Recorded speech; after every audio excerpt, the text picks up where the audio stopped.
турнира почетный пожизненный член Международной федерации хоккея на льду Танита Шаичи.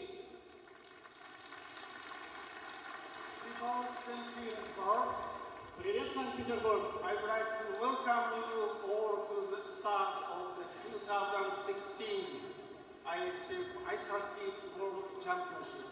Я хотел бы поприветствовать вас всех в начале этого чемпионата мира по хоккею IIHF. It is an honor and a great pleasure to be here again for this tournament and bring back world-class ice hockey. Jubilee Arena 16 years after the city has hosted this championship the first time. Для нас огромная честь и огромное удовольствие снова поприветствовать в Санкт-Петербурге лучшие команды здесь, в юбилейном, через 16 лет после прошлого чемпионата мира, проходившего в этом городе. Frankie V, Vetrano, the tank. Frankie, Italian eating machine. This is kind of cool. Graphics. Yeah. Хоккей и Россия – это единое целое. В этой стороны долгая, победная традиция участия в чемпионатах и показа самых высших достижений хоккея. This year we will celebrate our 80th IIHF World Championship, and I can think no better place to host this special championship than Russia. В этом году мы проводим 80-й турнир, и я не мог бы представить себе никакого другого места, где можно было бы его провести, нежели Санкт-Петербург. I hope that you all enjoy the races, and I wish you luck in all teams. Okay. Okay, if you're talking there, oh, okay. Okay. Wait a minute. What did you do here? I'm sort of rustle on your microphone. You always fix my cable.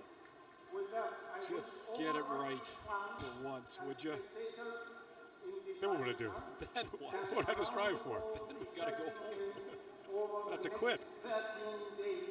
In St. Petersburg okay. And Moscow. Thank you and спасибо. Всем болельщикам здесь на арене, в городе, по всему миру незабываемого зрелища. И пожелаю вам получать огромное удовольствие. Спасибо. Ladies and gentlemen, please rise for the national anthem of the Russian Federation. Дамы и господа, прошу встать. Звучит гимн Российской Федерации.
Thank you, Rod. Good afternoon from St. Petersburg, Russia, and the start of the 2016 World Hockey Championship, and it begins with a great matchup between Canada and the United States, two rivals who haven't faced each other in this event since 2012, when the United States beat Canada 5-4 in overtime in the preliminary round. The referees are Tobias Bork from Sweden and Mark Vigan from Switzerland, and of course we'll see the difference between IIHF rules and NHL rules throughout this tournament.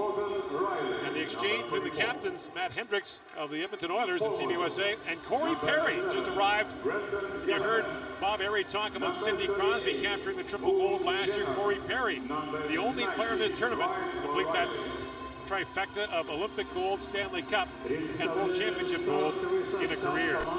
It seems somewhat odd that Corey Perry would be the oldest member of this team. Such a really young roster for both Canada and the United States here. We're going to see a lot of young players. 11 of the 14 defensemen in the game are 22 years of age and younger.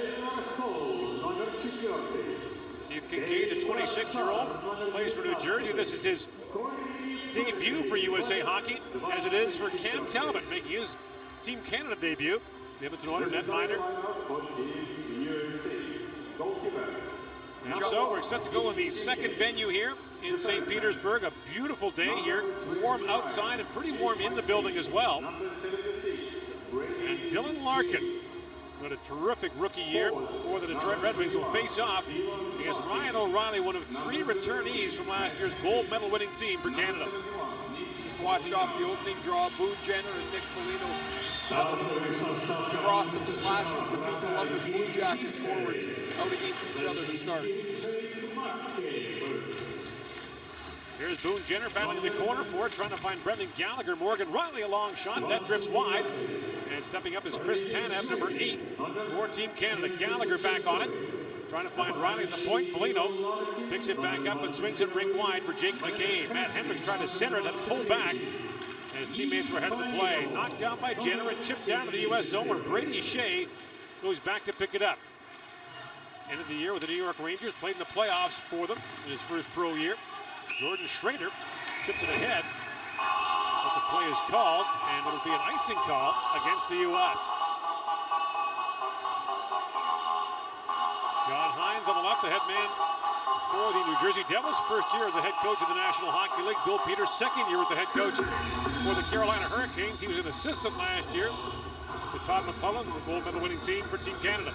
Both of them talking about how they're going to be taking a lot of notes today, that they haven't had a chance to go through much of their systematic work with the players, and every time something happens that they haven't practiced, they're going to write it down and they'll have to try to get to it the next day or two. Taylor Hall centers that, knocked down by Austin Matthews, number 34 for Team USA. All eyes on him, as you mentioned, Ray, in the open, the presumptive number 1 pick in the upcoming National Hockey League draft. A tremendous year for him playing in the top league in Switzerland. Perry centers it. Chance now for Cody Ceci busting in, and Ceci turned away by Kincaid. Matthews back for it. It's squeezed along the sideboards by Perry. And then Patrick Maroon sits into Carter. Hutton knocked his helmet off, and right away the Canadian trainers call Hutton to the bench because you can't play without a helmet under IIHF rules. He likely wouldn't have had much thought of it at all and would have stayed onto the ice. Here's the first penalty of the tournament from St. Petersburg. It's a roughing call.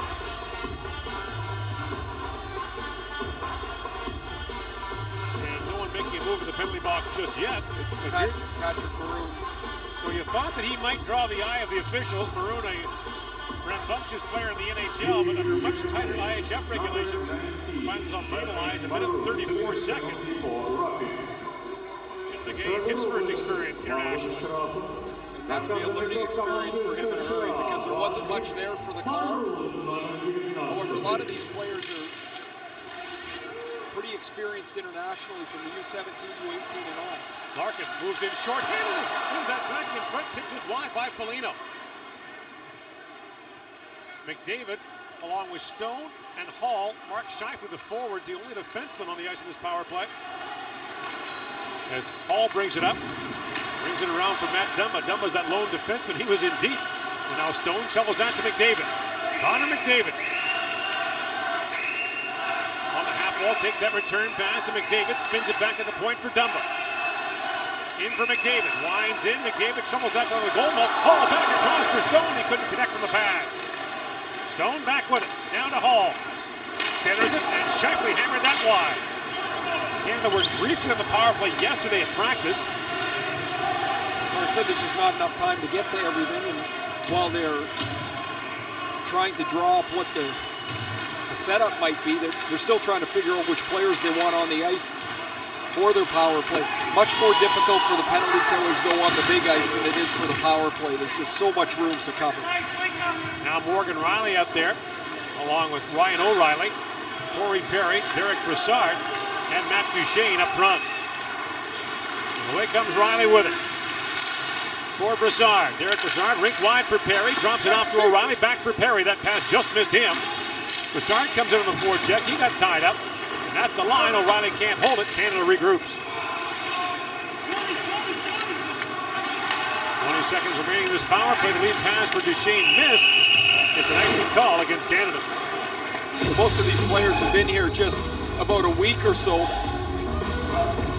and just trying to get themselves organized into the game. And you see Matt Dumba mishandle the puck shorthanded. Chance for the Americans as Nick Foligno chips wide that pass from Dylan Larkin. This is a well set up play. McDavid to Hall wanting to go across the seam to Mark Stone. The pass a little bit in Stone's feet, and he's not able to get a shot on goal.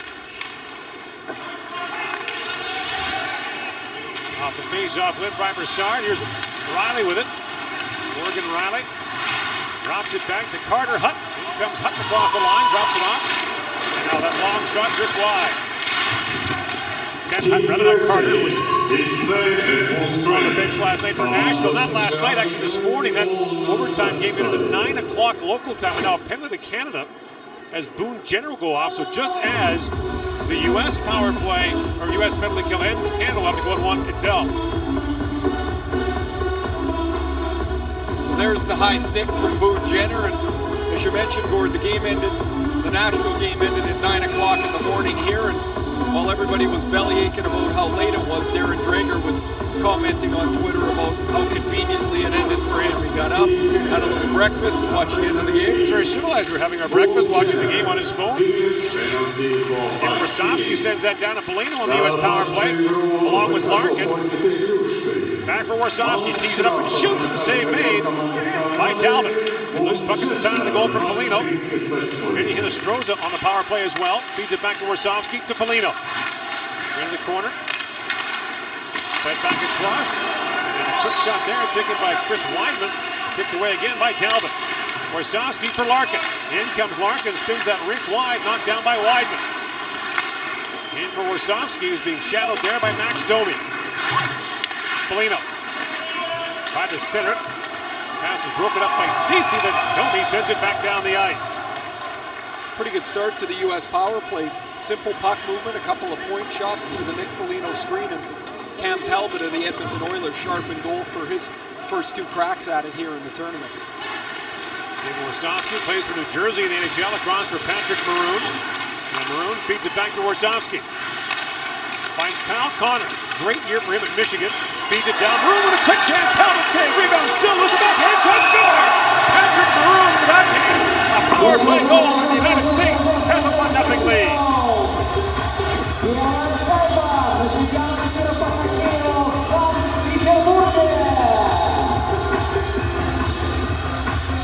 Maroon takes the puck from the goal line, jams it onto Talbot, and then follows it up into traffic to chip it home. Again, good work on the wall by the Americans. Kyle Connor slips the pass through the Maroon, and with Matthews and Schrader banging away at the rebound, the puck is going to come right back to Patrick Maroon, who had a terrific run of play when he got traded from Anaheim to Edmonton. He slides this through Matthews' feet, past Talbot's pad, and the Americans have their first power play goal of the tournament. As Patrick Maroon scores on his Edmonton Oilers teammate. An early penalty for Boone Jenner. And the power play strikes for Team USA. Noah Hannafin slides on ahead for Team USA. Hannafin of the Carolina Hurricanes had it knocked down. And Steven Santana Martini bangs it off the boards and back out. U.S., by the way, is the home team in this game, has the last change. Another play called offside at the U.S. line. You mentioned Patrick Maroon's first crack at international hockey here. He was able to take the puck from the goal line right to the front of the net and then bang the rebound in. Maroon was thrilled and surprised to get asked to come and play for the U.S. here, and it doesn't take long for him to make a mark. Now Broussard for the face-off against Matt Hendricks. And Broussard was it cleanly back to Ben Hutton. There's Mike Matheson, a shot and the rebound knocked away from Hall by Hannafin. Hall had a tap in there. Perry feeds it down to Broussard, side of the goal. Hall shoots, says it's in, it is. Hall scores. Kincaid thought he had it, but the puck squeezes in, and this game is tied.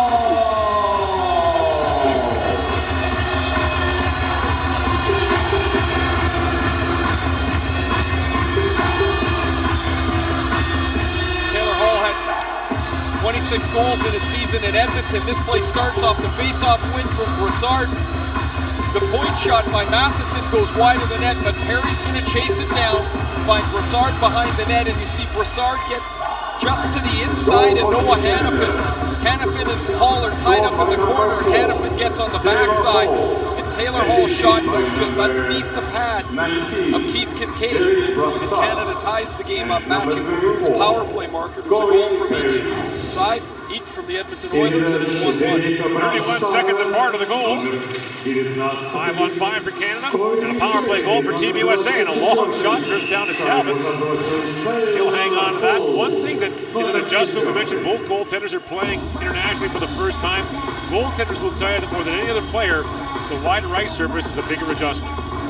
Can't find the net. A lot of times you'll see, particularly early in the tournament, an odd angled goal, a goal that beats a goalie on the far side that wouldn't normally go in because they lose their net. If they look at the shooter and not where the dots are, that's where they end up getting lost. The dots are really their guideposts. Duchesne moving David and Marchand, and that pass tipped away for Brad Marchand by Brady Shea. Marchand back on it. And Estroza tries to knock it ahead. Another penalty coming to Team USA. It'll be a tripping call, and Brady Shea will go off, giving Canada another power play. 5 minutes and 44 seconds into the opening game. Well, if you're wondering what the standard's going to be like internationally, these guys are getting a look at it. That's 3 penalties. Estroza, not Shea. There's the trip as he flips Brad Marchand's feet out. Canada back to the power play. Their first power play really not that effective.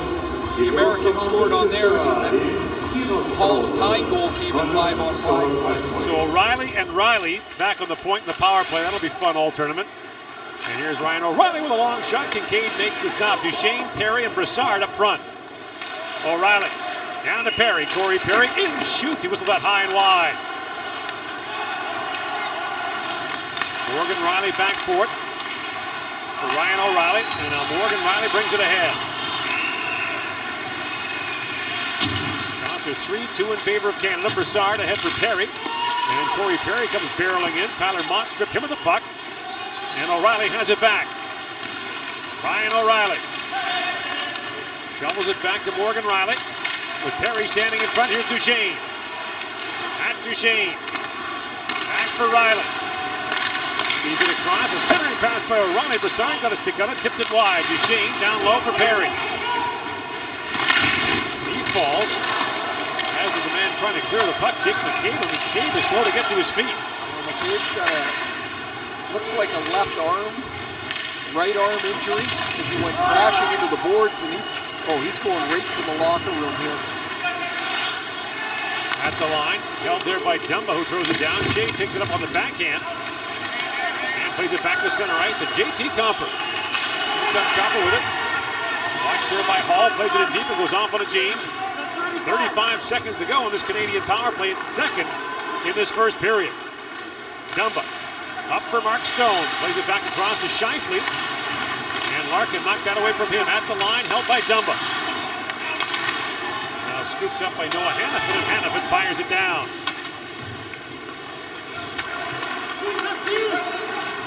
Dumba. This little wild defenseman up for McDavid, shovels it ahead for Hall. Back for Dumba, being shadowed there by Matthews. Korsowski stripped by Shifley. David plays it back at the point for Matheson. In comes David, swings it across. Dumba shot. Kincaid got a piece of that. Knocked it away. Teams are back to 5-on-5. Matheson holds the line. His wrist shot was blocked for a moment there by Maroon. And the U.S. almost had a 2-on-1 as Hinostroza had busted out of the box. Dumba through the middle for Domi. Max Domi squeezes out ahead for Jenner. Jenner comes busting in. He shoots it, deflects wide. A broken stick taken away as Sam Reinhart picks it up. Dave plays it around for Connor Murphy, playing his third consecutive World Championship for Team USA. He's got the most NHL games of any of the U.S. defensemen. It's hard to believe, at 22 years old, he's played 181 games. He's the most experienced guy on the back end. And now the U.S. down to 6 defensemen as Jake McCabe left earlier with it looked like a shoulder injury. Here's the chance from Dumba. He misfires this one-timer and hits Weidman in front of the net. Here's the injury to McCabe as he goes to shoot the puck, and it's when he hit the boards, he dropped his right arm and headed right behind that curtain back towards the U.S. locker room.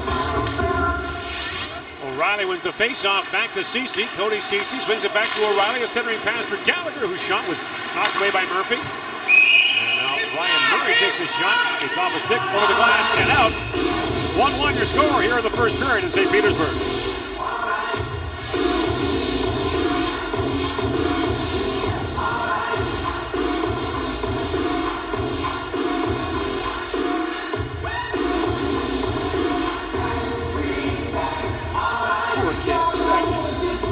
Yeah, that was good. That's sound minute.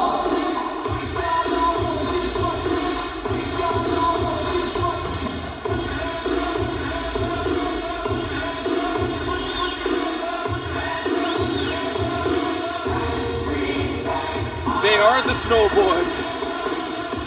I think we maybe have to make comment on that.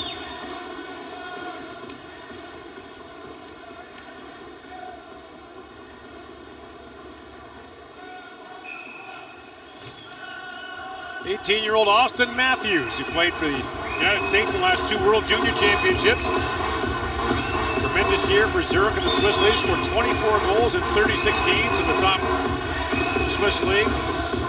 7 goals in 7 games for Team USA in the World Junior Championship in Helsinki, Finland last January. The one thing I've heard from coaches that have had the opportunity to coach Austin Matthews is his skill is obvious. I mean, you can see how big he is, but they all are really impressed by his drivetrain, how hard he works, how he pushes the pace of the guys around him, and it's pretty impressive that a guy that skilled would have that. You hear that a lot about Connor McDavid, and I guess when you're not just trying to be a good player, you're trying to be a great player, you have to have that. Every single day. Here's Gallagher, in, shoot, scores! Brendan Gallagher over the shoulder of Kincaid, and Canada has taken a 2-1 lead.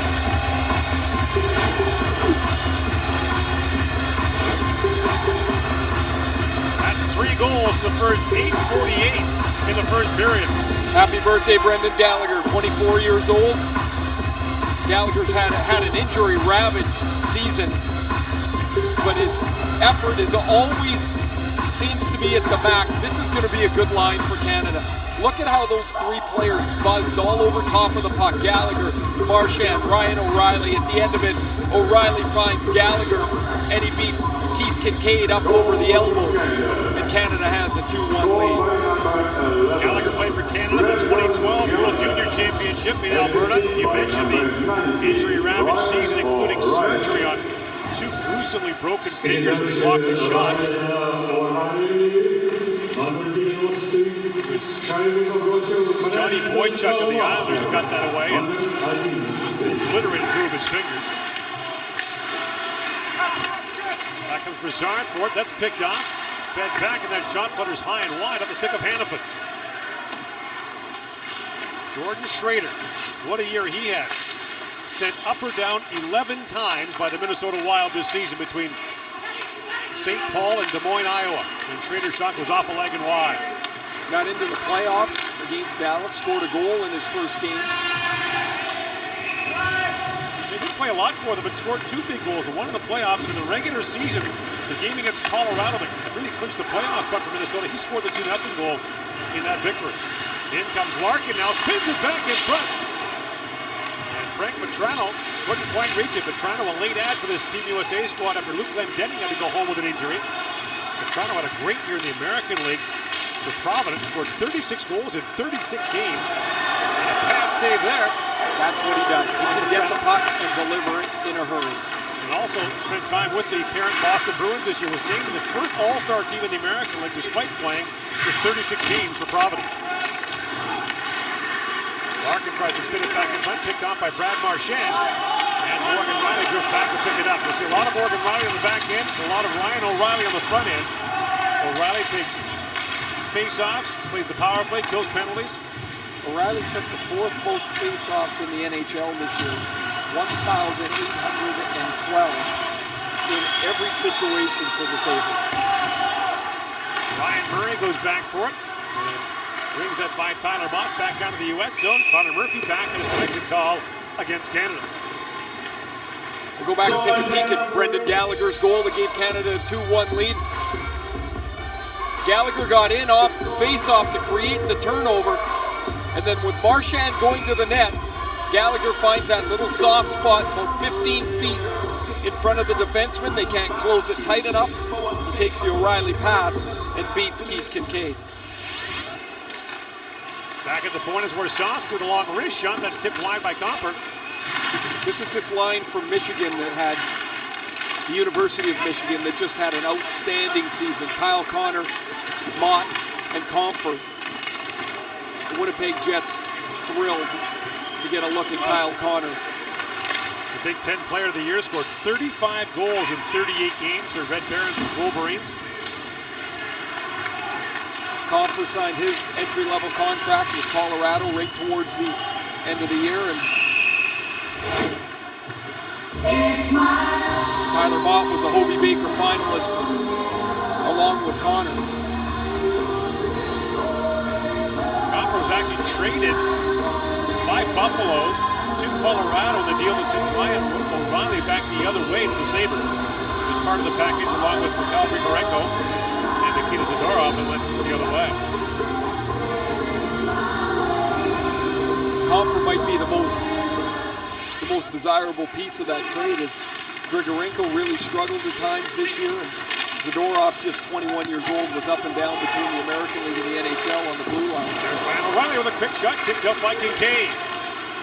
Maroon hit for Schrader. Knocked away by Hutton. Chipped off the glass by Jenner, now picked back up by Schrader, who is America's all-time leader in assists at the World Junior Championship. He played in 3 of them, won a gold medal in 2010. And Matt Dumba back to pick it up, his Minnesota teammate. Dumba, and for Brassard. Derek Brassard drops it off for Ben Hutton. And Hutton fires it around Kincaid out to play it. Shots are 8-5 in Canada's favor. And back up Hudson catching across the line. He that shot wide. Steven Santini brings it around, trying to find Matt Hendricks.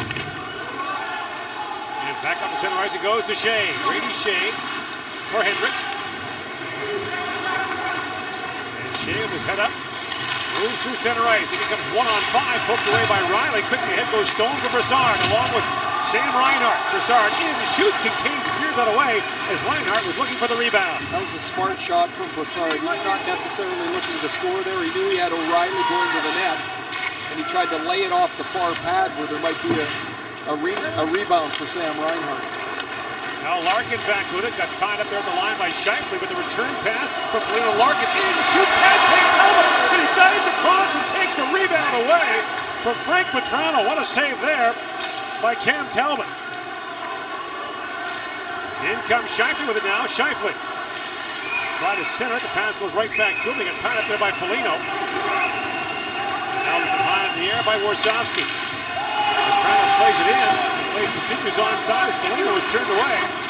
Or Larkin rather turned away by Talbot. Van Hutton aims the U.S. line. But the play called offside. And Schechter was a half step ahead. 2-1 Canada leads the U.S. here in the first period.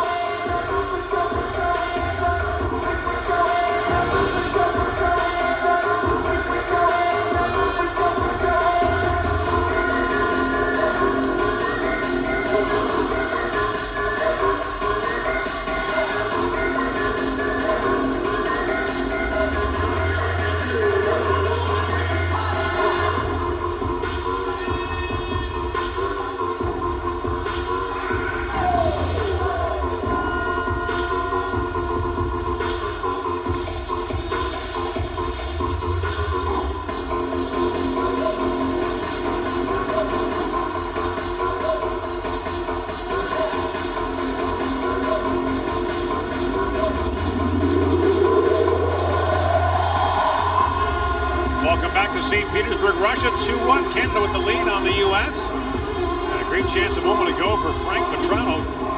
Turned away by Canadian netminder Cam Talbot. Vetrano was on the ice with Foligno and Larkin, and man, can those guys go. When Larkin gets the puck on the outside, the whole ice seems to clear for him. A fantastic rookie year in Detroit. We saw his impact at the World Junior, then we saw it at the World Championships last year. His shot turned aside smartly by Talbot, and then Vetrano got to the rebound. Pretty nicely played by Michael Matheson from the Florida Panthers to tie up Vetrano. Otherwise, he's got a pretty wide open net to chip it into. Ryan Murray picks it up now, slides ahead for McDavid. Connor McDavid winding in. That's poked away for a moment by Hannafin. In comes Murray back with it. Ryan Murray throws it back across the top to Cody Ceci. Backhanded down for Marchand. Brad Marchand centers it to Duchesne with the jam. Driven away by Kincaid. And McDavid back with it. McDavid down to Duchesne. 30-goal man for the first time this year in the NHL. Remember the Avalanche? Weidman bangs it off the glass and back down to the Canadian zone. Lead pass from McDavid. Winds in with Duchesne. McDavid spins back in the corner. Plays it back in the point, but no one there as Riley had to pick it up.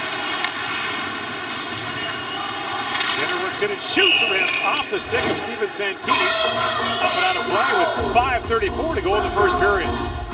Much of his career, Matt Duchesne was in the middle of the ice. He played on the right wing this year with Nate McKinnon, and the pass from Brad Marchand finds Duchesne about 12 feet from the goal line. Keith Kincaid makes the stop. Duchesne, the youngest member of Canada's gold medal winning team in Sochi in the Olympics in 2014. He came back and won gold at the World Championship in Prague a year later. Here's Riley back with it. Riley plays it around to Gallagher. Spins off Santini. Brendan Gallagher throws it back for Jenner to Riley. Riley, a long shot through traffic and got there, and Kincaid had to kick it away.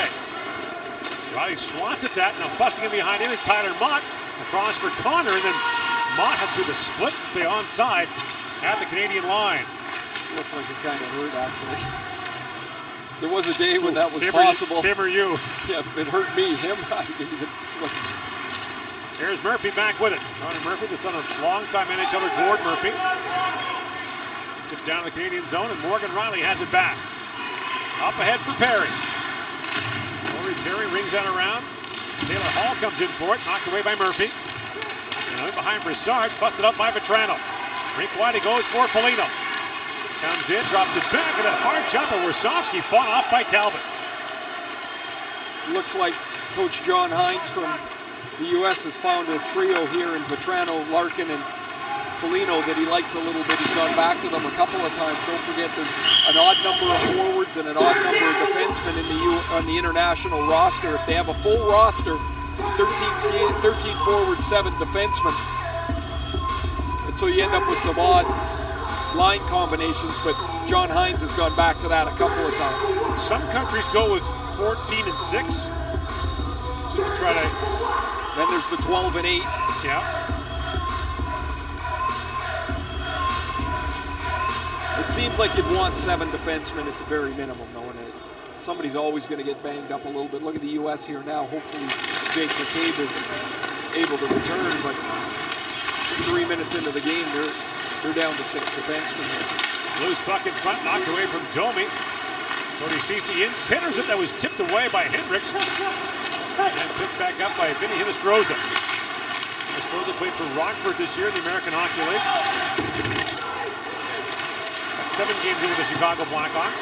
Now Stone back with it. Mark Stone loose behind the American goal. Centers it. Ryan Murray a chance and a glove save made by Keith Kincaid. In tight on Canadian defenseman Ryan Murray. A bad break for the U.S. as this puck hits the official behind the net. It goes right back to Mark Stone. He finds Ryan Murray. The U.S. is having some coverage problems trying to seal off the middle of the ice as Canada's had several chances from about that area. This latest one by Ryan Murray turned aside by Kincaid. Matt Duchesne on the previous shift. The key number for Ryan Murray this year, Ray, was 82 in terms of games played. Yeah, good for him. It's been a tough start to his NHL career. The number 2 pick in the 2012 draft has just been decimated by injuries. His first 2 years, he just played 78 games. And as you mentioned, Gordy, he played the full year this year. Jay drops it back to Steven Santini. I'm just thinking it'll be nice for him to go train when the season's over instead of rehab, and then try to train, and then try to catch up to the season. Icing call against the U.S. with 3:21 to go. Here in the first period, the United States will take on Belarus tomorrow, then Finland on Monday. John Hines, former head coach at Wilkes-Barre Scranton of the American League, which has turned into something of a coaching factory over the years. The likes of Dan Biles might come out of there. Mike Sullivan now, who's done such a terrific job in Pittsburgh. Mike Yoen, assistant coach for Canada, was also in Wilkes-Barre. Tipped ahead by Vetrano, but scooped up by Gallagher. Across it goes to Ben Hutton, and Hutton now skates away from Vetrano, but then Tyler Mott moves up on him. Kincaid, high off the glass, knocked down by O'Reilly. He finds Jenner. Jenner down in the corner for Gallagher. Back for Boone Jenner. Breakout year for Boone Jenner as he scored 30 goals for the Columbus Blue Jackets. Hutton in, shoots, and was blocked by Mott. Murphy back on it. And Murphy lifts it over the head of Hutton and back down to the Canadian zone where Dumba is back to pick it up. So many players, their dads played in the league, and you see something that their dad did. Gord Murphy made that flip 1 billion times. And when Connor Murphy gets it, he flips it up to center ice. I've seen that a lot. Here's Murphy back with it. Connor tried to knock it down, but Perry played it away. Hall was almost away for Canada. In comes Broussard now along with Hall. A rolling puck played back. Hall shoots, and Kincaid makes a great stop. Hall back with it. At the point, Murray had to retreat as he had Miles Wood bearing down on him. Another son of an NHL player, Miles Wood. Dad Randy played 750 games in the NHL. There's Murray, another shot that was blocked by Comber. And Wood lifts it back down the Canadian zone, and as Ceci goes back, the U.S. won't be able to change. There's an icing call. And the face-off back to the American end. Taylor Hall has a chance for his second goal of the game as Noah Hannafin tried to kick the puck out of the air. It became a rather easy rush for Broussard. Broussard fakes the shot. This thing is right on the tee for Hall. On the stick and off. You see it fluttering. He doesn't get a lot on it, but another dangerous scoring chance for Taylor Hall. And it's not like Keith Kincaid's had a walk in the park here in the first period. He's had several grade A chances to try and deal with from Team Canada. Shots are 14-8 in favor of Canada. Another icing call, so once again, Team USA won't be able to change.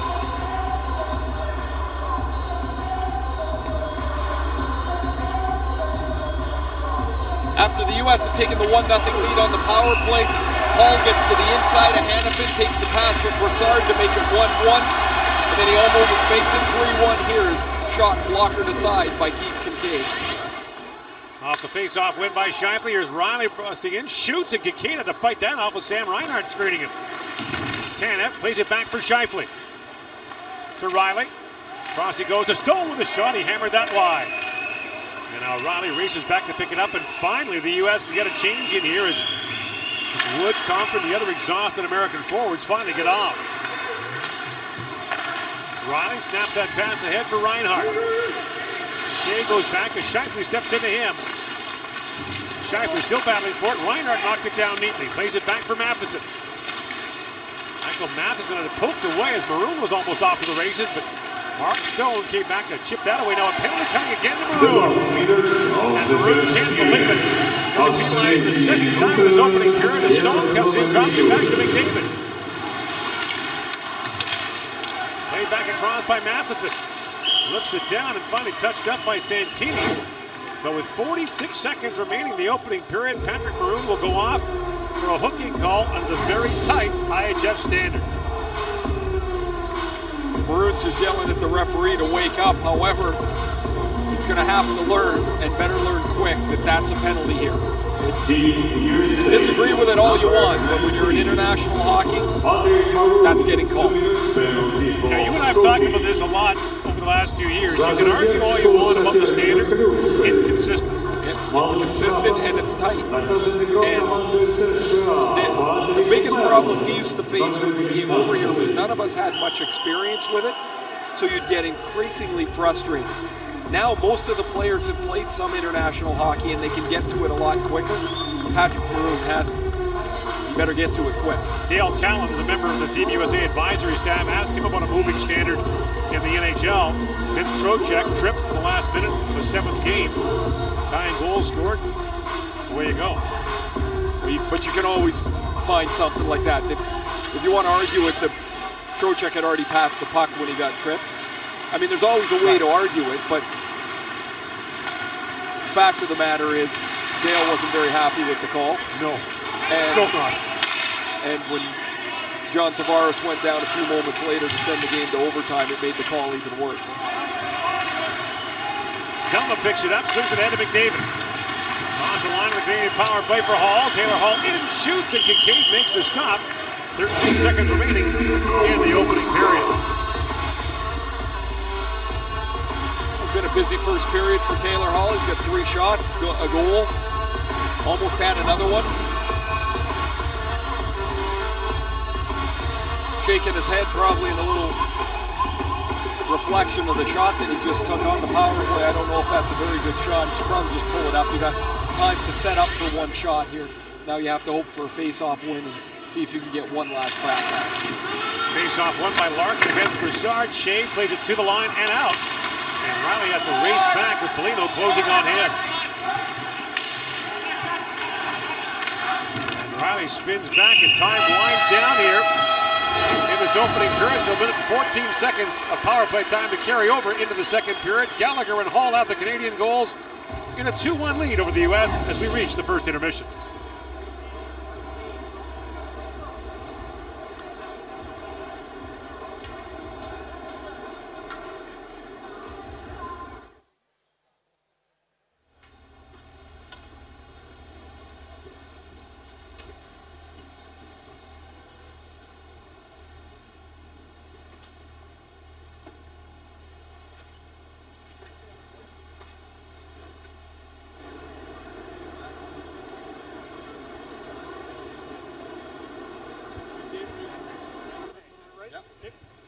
Thanks, bud. Ladies and gentlemen, so after the first period. Oh, one more. Go ahead. Go. Canada 2. Show some goals in the first period. Yeah. Canada Good. 60. USA. Austin, first period in the books. What are you noticing as far as pace of play? Yeah, it's fast. You know, they're a physical team. They obviously have some pretty good players up front, and you know, it's been pretty back and forth so far. Getting an early challenge out of the way, what was it like for you pregame? Were there some nerves? Yeah, a little bit, but in the end, you just got to go out there and play hockey and you know, believe in yourself. So I think you know, the first period was fine. You know, it's like I said, a little back and forth, but you know, we got to put on some more pressure here. You're on the power play. You're killing penalties. You're on one of the top lines, 5-on-5. Does that amount of responsibility and ice time sit well and suit you well? Absolutely. I think you know, when the coach kind of puts you in those positions, it you know, definitely gives you some confidence. So I think we're playing well right now. We got to pick it up a little bit and maybe create some more offense. Thanks, Austin. Thank you.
стремление к совершенству.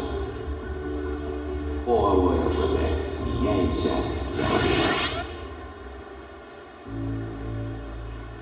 This is the decisive second. It's like the moment.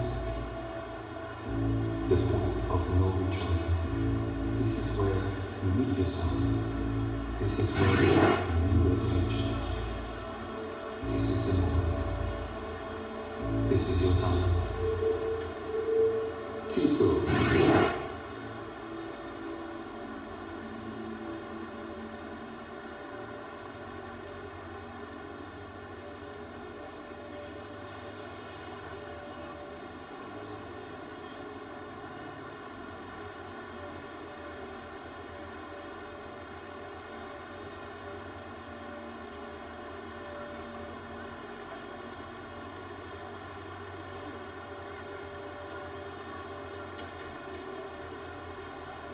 Хоккей – это спорт, где все относятся к своим делам по-особенному.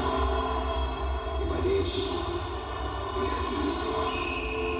Здесь каждый старается изо всех сил и укладывается на полную. Поэтому мы поддерживаем чемпионат мира по хоккею уже много лет. И вкладываемся в тех, кто вкладывается. Райфайзенбанк. Разница в отношениях. Introducing the 2016 IIHF app. Player statistics. Team statistics.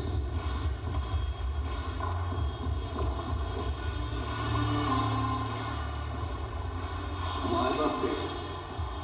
And introducing Hockey Cards. Your face, your team, your card. Share it with hockey fans across the world. From any smart device, in your own language. The 2016 IIHF app, powered by Skoda. Skoda. Simply clever. Pirelli. I0.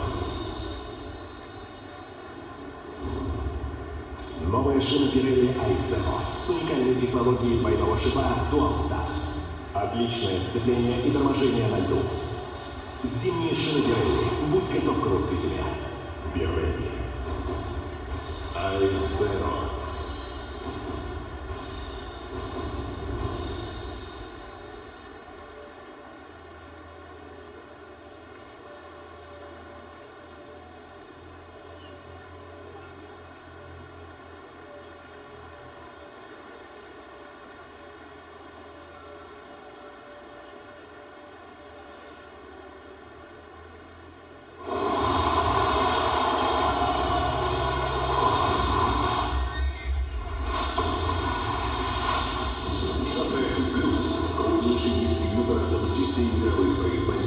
Автоматизация складской логистики, не имеющая аналогов в Восточной Европе.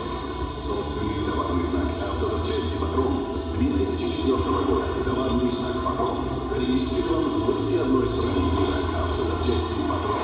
Побеждаем вместе. Наш лед. Наша скорость. Наша надежность. Наш характер, наша поддержка, наши победы.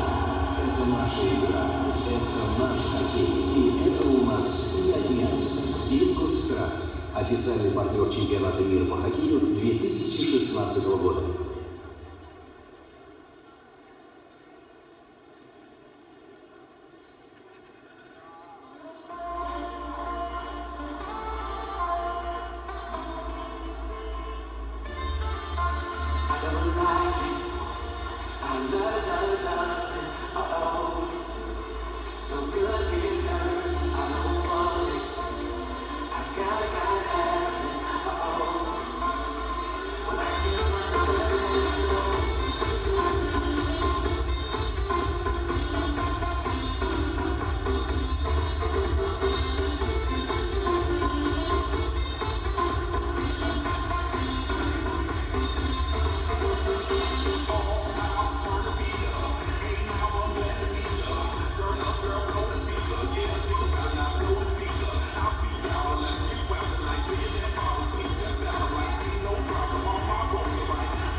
Talbot turns away 7 of the 8 shots he faces in the opening period. Some Canadian fans are here, or some Russian fans who have adopted Canada as their favorite here in St. Petersburg. And, well, they're enjoying the kiss cam, I guess.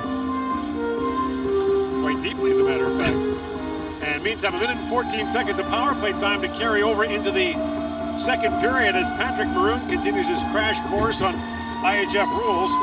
It's a busy first period for him. Penalty, goal, penalty. Hated both penalties. Love the goal. Love the goal. It's an adjustment, and it's you talk about it over and over again, but we haven't yet seen the trapdoor open, your favorite IIHF rule. Well, that'll be shortly. What was interesting on the U.S. goal by Maroon is the puck came out of the crease momentarily with a player in it, and then Maroon scored. If he holds the puck another couple of beats, they blow the play dead. Right, but because it was a continuous play, and I think that's probably a really good example of what the rule can look like when there's traffic there. It should have counted, and it did. I think Peter DeBoer of the San Jose Sharks would like to see that rule. He loved that call last night, didn't he? He had a great line, though, I thought, where he said, you know, this rule's been as clear as mud all year, and sure enough. Why should it be different now? In comes David on the Canadian power play, drops it off to Scheifele. Mark Scheifele had a breakout year for the Winnipeg Jets, tips it back for Dumba. Dumba across the Hall.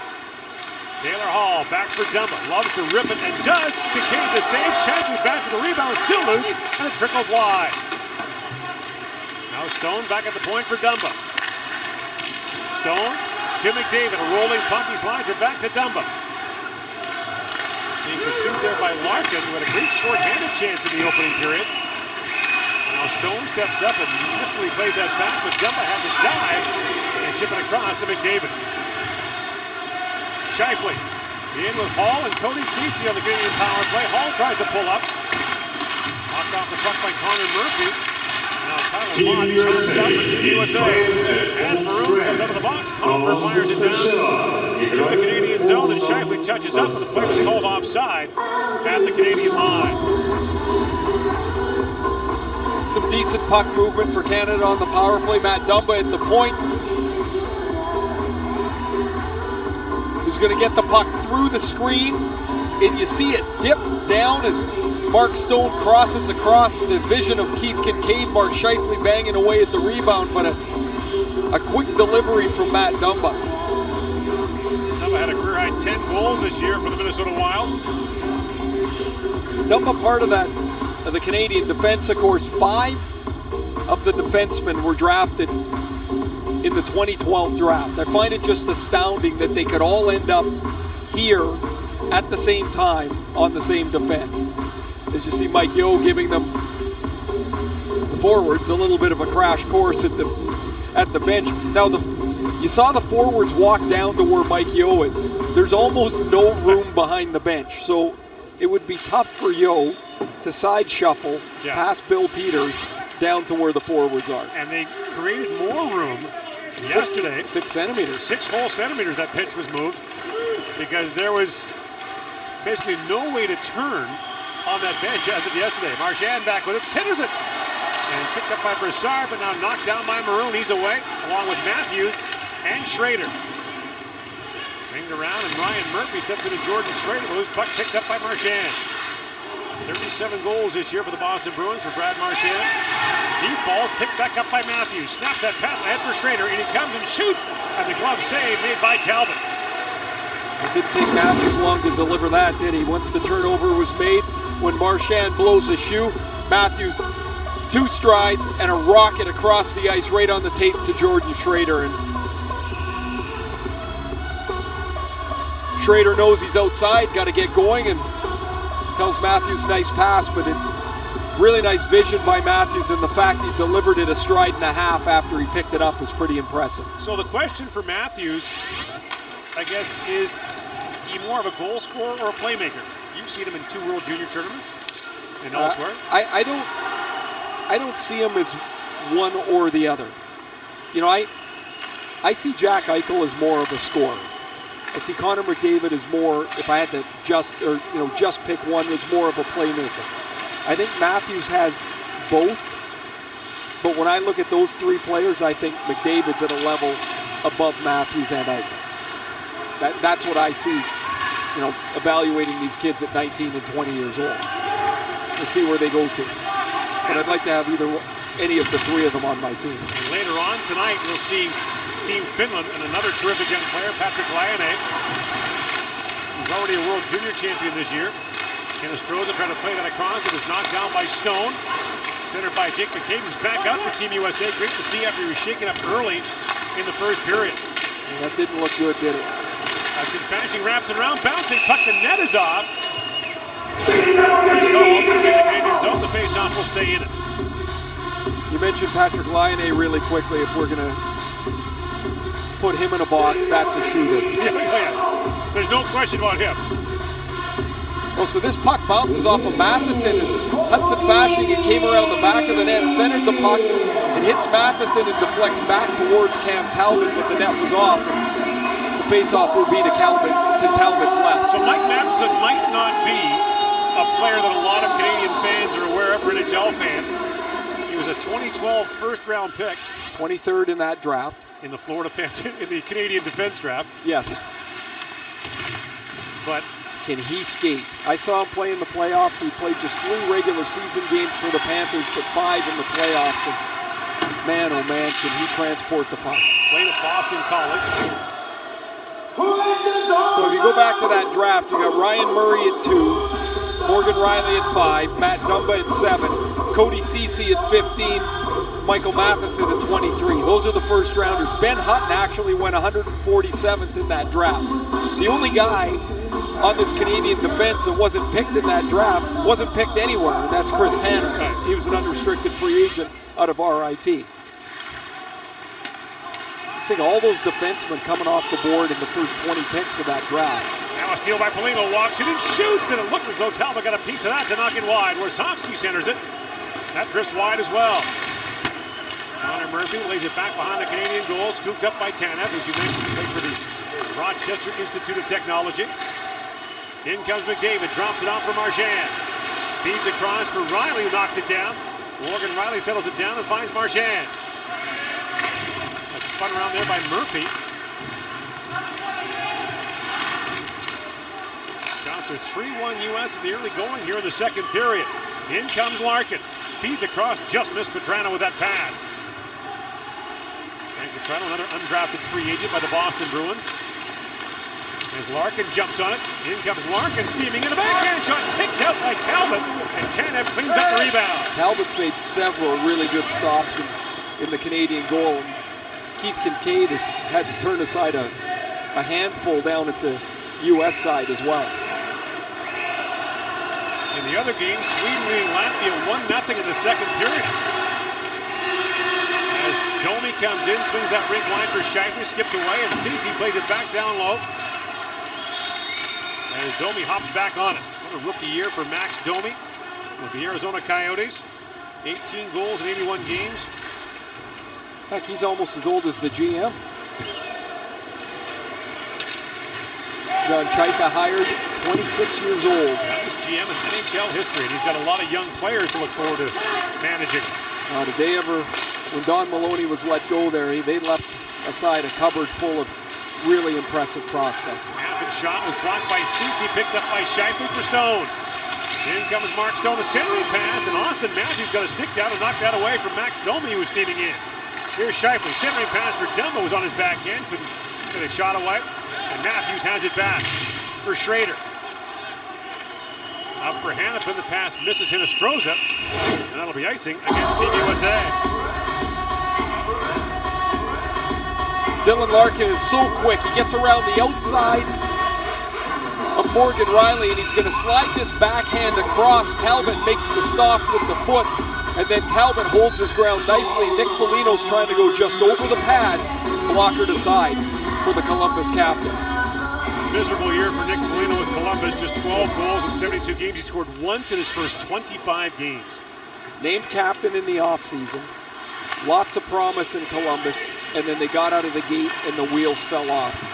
Todd Richards was fired as the coach, and he's here as one of the assistants to John Hines behind the U.S. bench, but Foligno took a lot of that on, and after what had been a real good year the year before, you mentioned, Gord, just 12 goals in 72 games.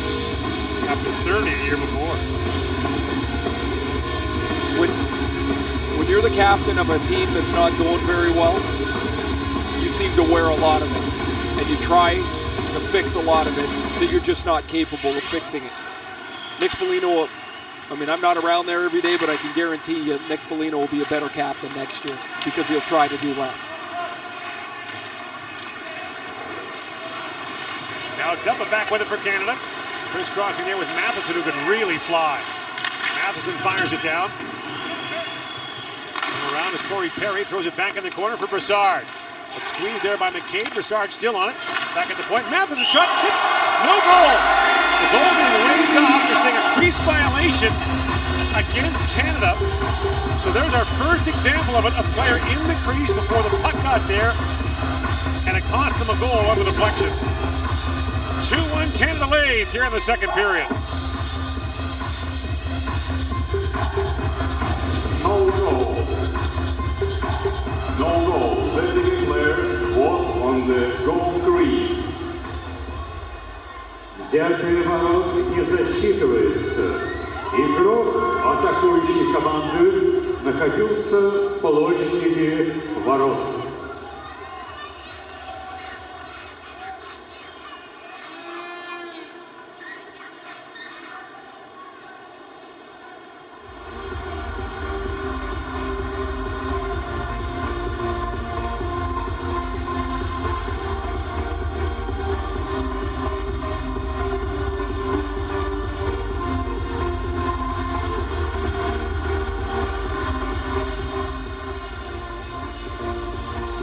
Just prior to the commercial break, Canada looked to take a 3-1 lead on Michael Matheson's shot.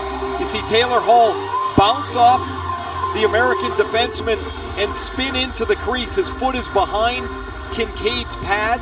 It's in the crease and immediately waved off. So that is the international rule that you've talked about for several years. It's cut and dry. I like it because it takes away the conflict and debate over each play. And what ends up happening in more cases than not is the players know that they need to give themselves a little more room in the white in front of the blue. Because once you get into the blue, you end up outside the blue line. Right, and the play is blown dead immediately.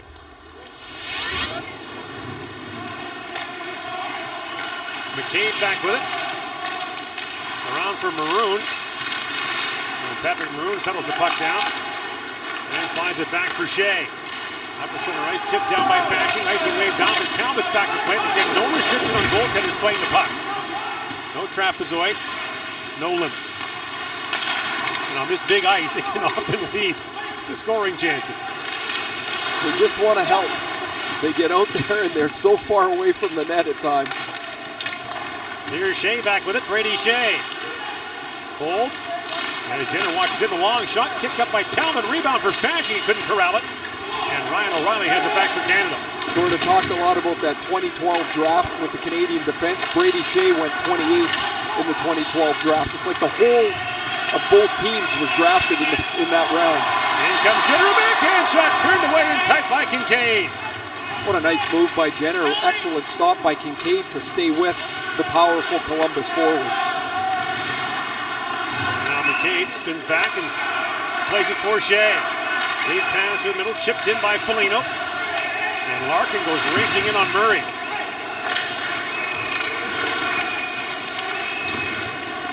Back to Shane, chips it out for Murray, for Ceci. Up ahead for McDavid. In comes Connor McDavid on Morsovsky.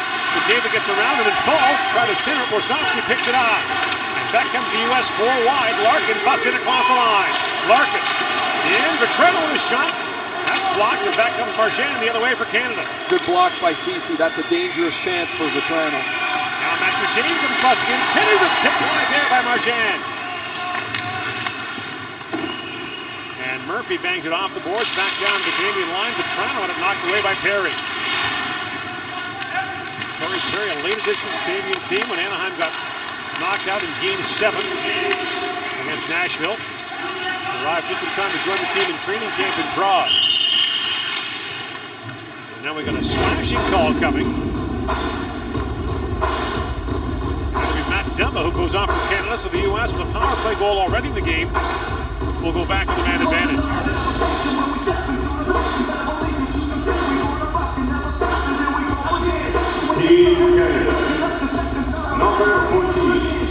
There's an international slash right there. We've said this before, he would have had no career. Well, but I played over here in these tournaments, and I can almost be certain I took that penalty. It's a nothing play. You just want to slash a guy in the legs for no particular reason, and there's a referee standing behind you that doesn't appreciate your efforts. At the line, Confer, great job to hold it. You know, O'Reilly gets a stick on it, but it's back to Connor. Kyle Connor swings it down. Hannafin finds Maroon, bouncing puck, and it's knocked away by Talbot. On the backhand, Riley on it. Matthews holds the line for Hannafin. Schrader, back to Matthews. Austin Matthews now. Centering pass, and that time Tav got a stick on it to knock it away from Kyle Connor. And Connor's pass broken up by O'Reilly, who sends it down the ice. O'Reilly does that so well. Excellent penalty killer. He's smart. He gets himself into the pass lanes there. An excellent stick to deflect away Kyle Connor's pass. He knocks it down and fires it down to the U.S. zone as Hannafin goes back, but Gallagher gets into him, and now Matthews has to come back and help out. Schrader drops it back to Connor. Kyle Connor, a first-round pick of Winnipeg in the 2015 draft. Now Murray tried to knock it out, and it's held the line by Hannafin. Feeds it across. Connor. Back to Hannafin, a bullet shot stopped by Talbot, and the rebound cleared by Murray. And now Domi knocked down that pass, can't clear it out. 3 more whacks at it, 4, and kept alive by Hannafin. Into the corner he goes for Maroon. His centering pass knocked away by Murray. Back at the line, Hannafin for Matthews. Austin Matthews, shoots, Talbot save, rebound! Schrader with a chance, and there's the crease violation called against the U.S. as Talbot was able to knock that shot away. That shot's deflected by Cody Ceci. That makes that difficult stop for Talbot all the more impressive as Matthews delivers the puck, deflected off of Ceci, and this is just a whistle, Gord. Actually, although he waved his hands, looked like a violation, it's not. But Schrader with the rebound try, and Cam Talbot continues his sharp play. Shots are 8-2, Team USA here in the second period. On the power play, Weidman back to Warsawski with a shot. It pinballs around in front. Tanev clears it away. Hinostroza back to Warsawski. Across to Larkin, shoots, tip right on, and Talbot knocks that away as well. Larkin back with it. Tanev ties him up. And Marchand picks up the loose puck and swings it across to Duchesne. Marchand, one of the most dangerous short-handed players in the National Hockey League. And here's another one of them. Brad Marchand, Duchesne together. Can you imagine the two of them bolting out on a rush? They'll attack. Hutton taken down as Foligno comes in. Teams are back to even strength. And now the net is knocked off as Brassard got tied up there. Along with Hinostroza. So a couple stops for Talbot on the, while Canada was shorthanded on the Dumba slash. Here's in the middle of the net. Brassard takes a little bit of a push from behind and it knocks him off stride into the net. Talbot has to handle that Foligno deflection. Dylan Larkin has been really notable on the U.S. side, as is Austin Matthews. I think he's had an excellent first half of this game as they're going to do some repairs on the net to make sure the pegs are in properly.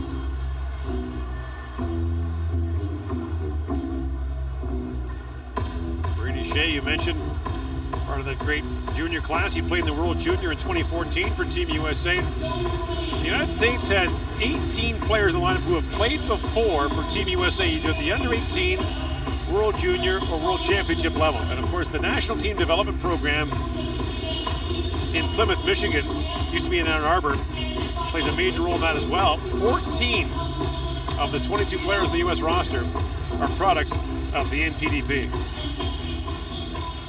Yeah, we've seen this over the last 25 or 30 years too, is the breadth of players that they're able to select from now. 10 states represented. It used to be just 3 or 4 where the majority of the U.S. players came from, and now it's all over, and we're going to see a player from Arizona selected first this year. That just doesn't even seem possible 2 decades ago. It's not always the usual suspects anymore for Team USA. Massachusetts, Michigan, Minnesota, Wisconsin. Now you've got Missouri, Ohio.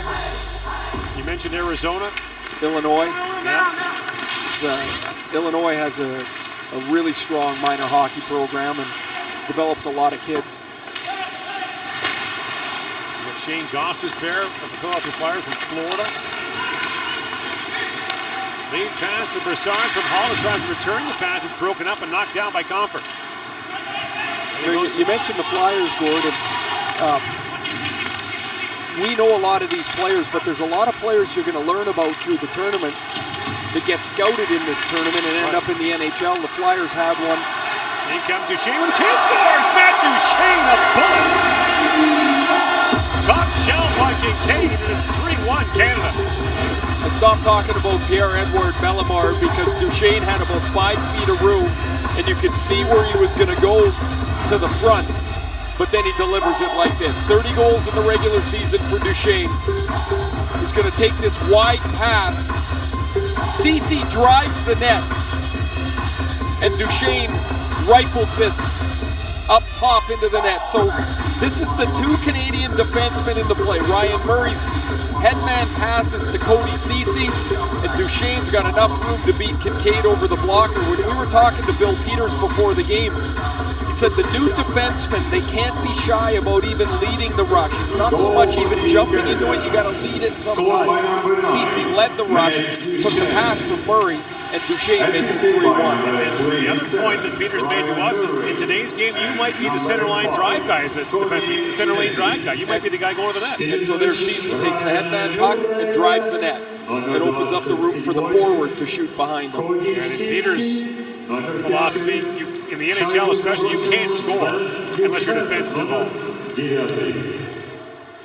Lead pass from McDavid. Puts it ahead for Duchesne again, kicking the backhand shot away as Connor Murphy broke it up. And Duchesne has it back. Plays it back for Dumba. Across to Matheson. Mike Matheson, a long shot, that drifts wide. Here's Dumba back on it. Marchand. Back for Duchesne. In for McDavid. And McDavid spins off Larkin, has it back. McDavid walks back, plays it back. In comes Dumba with a chance. He shoots. Blocked, and Marchand trying to get to the rebound. Turned away by Kincaid. Now Larkin had his stick knocked out of his hands, tries to kick the puck out. And finally shoveled out by Foligno. But just to finish your point, Ray, lots of players we've seen as free agents for the World Championship wind up playing in National Hockey League regularly. And of course, Artem Panarin last year. Artem Panarin for Chicago was perhaps #1 player on that list. Everybody's going to look to try and find that. And now it's so competitive, and there's such a fine line between making the playoffs or not, or being a contender or not. If you can find a player that can do a role for you, and you haven't used a draft pick on him, that's found money. And that's what Bellemare really has done for the Flyers. He's given them a fourth-line presence. He's got 13 or 14 goals the last couple of years, and done a nice job for them. 6.5 to go here in the second period. Canada with a 2-goal lead. That pass picked off by Stone. That's his specialty, along with scoring goals, is taking pucks away. Led the league in that category this year. Reinhart back for Stone.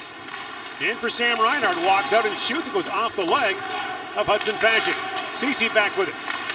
Cody Cece plays it around for Scheifele, walks out. Scheifele with time, shoots, kicked up by Kincaid. Rebound, loose in front, Scheifele shoots, and Kincaid blocked it again. Might not have seen it, but he made the save. Cece back for Scheifele. For Cece, lots of traffic. Cece centers it. Now Stone plays it across. Rebound bounces back to Cece. He shoots. Kincaid makes the stop and will hang on. With Canada leading 3-1 here in the second period.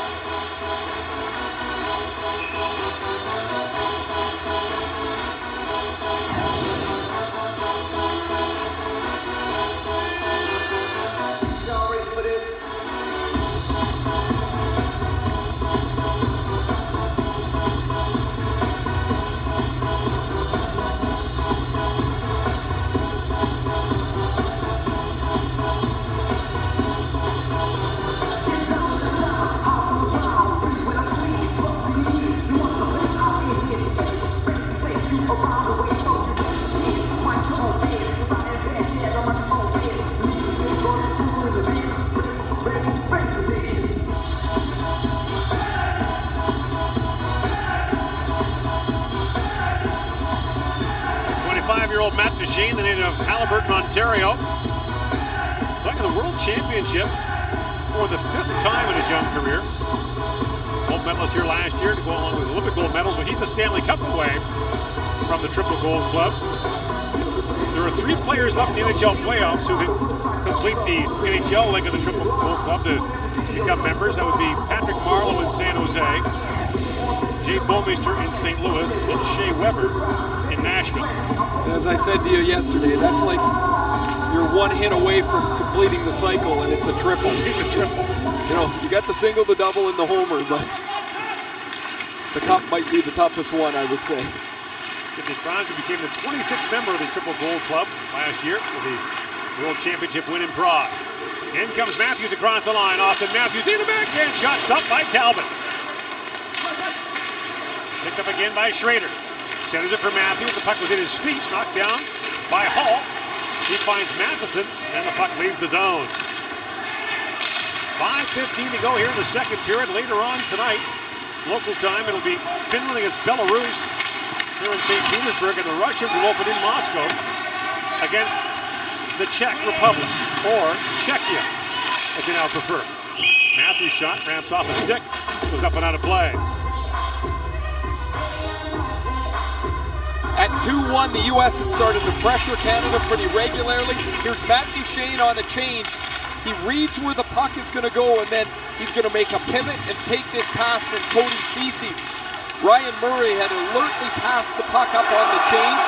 Ceci jumped into the middle of the play to take the puck, and Matt Duchene makes no mistake, beating Keith Kincaid up over the shoulder. Face off, won by Duchene. Back for 10, have a hit for Marchand. You can work so hard to get a scoring chance sometimes, or then you can jump off the bench and you're on the ice for 5 seconds and it's in the net. Check, please. That's a shift. Dennis long shot is gloved by Kincaid and held.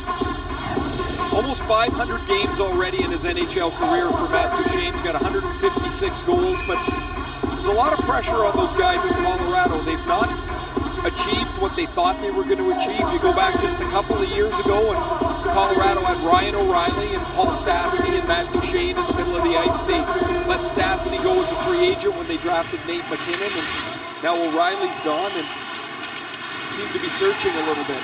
Mott works it front for Connor, couldn't quite reach that pass. As Tanev got a stick on it. Centering pass, hammered off the outside of the goal by Comfort. This Michigan line goes back to work as Mott is watched there by McDavid.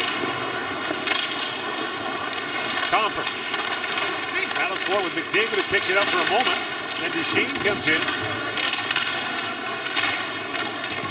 The battle ensues as Murphy tried to knock it down and does for Mott. And Mott winds in, shoots, pad save made by Talbot. Marchand tangles there with Comfort. Lead pass goes to McDavid. Canada's changing as McDavid works in 1-on-5. Buys some time. McDavid drops it back. Riley in, shoots. Knocked away by Kincaid. And a chance for Jenner. He fires and misses. What a change of direction by McDavid. One little stop and pivot, and then he went to the back door. He cleared about 10 feet of room in one stop. That was amazing. That puck took a funny hop in front of Ryan Murray, who plays it back out to Gallagher. Pass picked off for Hinostroza. From the Notre Dame star, swings that rink wide, but Murray got a stick on it. Smashing, back down to Hinostroza. Spins and shoots. Talbot gets the blocker down. The rebound knocked away from Hendrick. At the point fired by Weidman, and Chris Weidman's shot was blocked by Murray. And now Benner chips it. Benner chips it into the U.S. bench with 3:17 to go in the second period. The U.S. are going to have to find a way to get a little more zone time. They had an excellent start to the period, tested Cam Talbot several times, and then gave up that goal to Matt Duchene as John Hines directs his young players. Such a young team on the U.S. side. Austin Matthews has shown well here in the first 2 periods of this opening game of the tournament.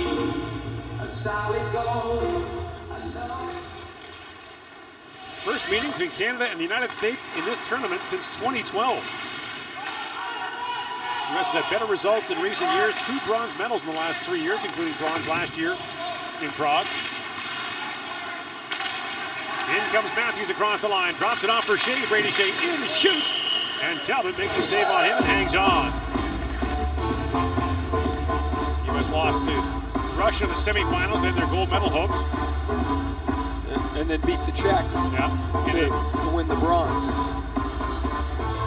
By that point, the Czechs were just out of gas. There's Cam Talbot, who the Oilers acquired for 3 draft picks in the offseason last draft, just after last draft, and had a bit of a rough start in Edmonton. It seemed like he almost took again too much on, like we talked about with Nick Foligno being captain, and he lost the net for a month or so to Anders Nilsson, but when he came back in the second half of the year, he was terrific. Here's Vetrano with a quick shot off the face-off win. Vetrano not trying to shoot it. No, not at all.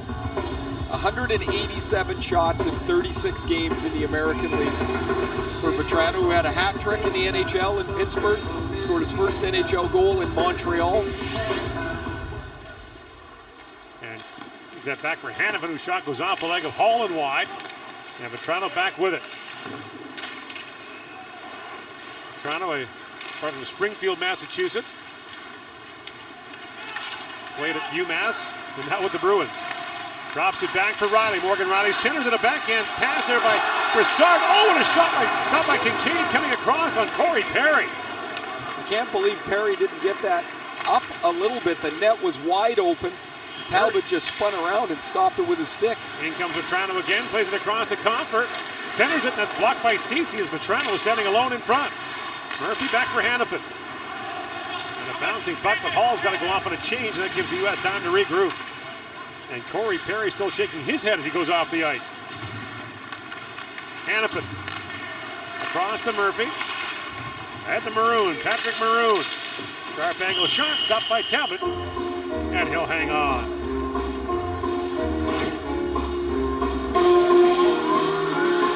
The puck is flipped to the front of the net here, and there's Corey Perry. He's got the wide open net. He probably didn't realize he had as much time as he did. This hits Kincaid's pad in the post off of Broussard's cross crease play. Somehow Kincaid keeps it out.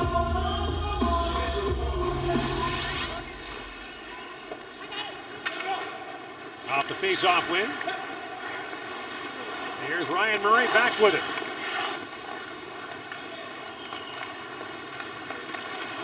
Ryan Murray snaps that pass ahead to McDavid, busting in along with Marchand. McDavid swings it back, and the pass broken up by Maroon and knocked that away from Duchesne.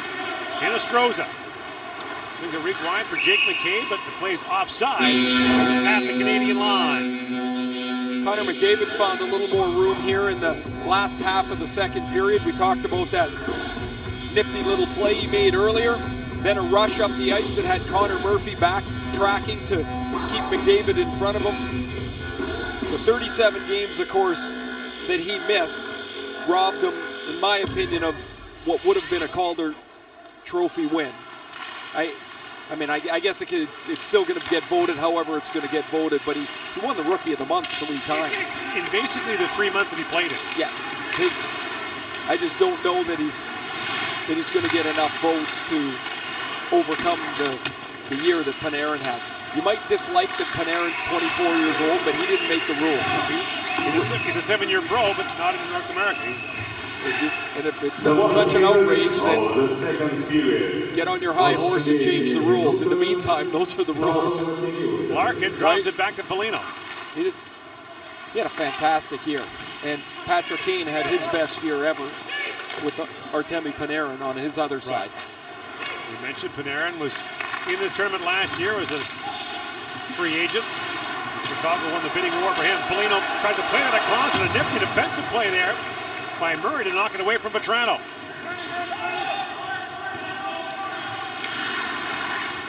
25 seconds to go in the second period. Lead pass goes to Tyler Mott. In, shoots, and tipped away by Murray. Got a stick on that. Now Murray puts it back out to center ice. Connor Murphy drops it back to Vetrano with a quick shot that goes off the skate and wide. 9 seconds now of the period. Comfort knocks it down, and the puck goes back to center ice. And here's Ceci with it. Play called at the horn as Matt Duchesne has helped take Canada to a 3-1 lead here after 40 minutes of the World Hockey Championship.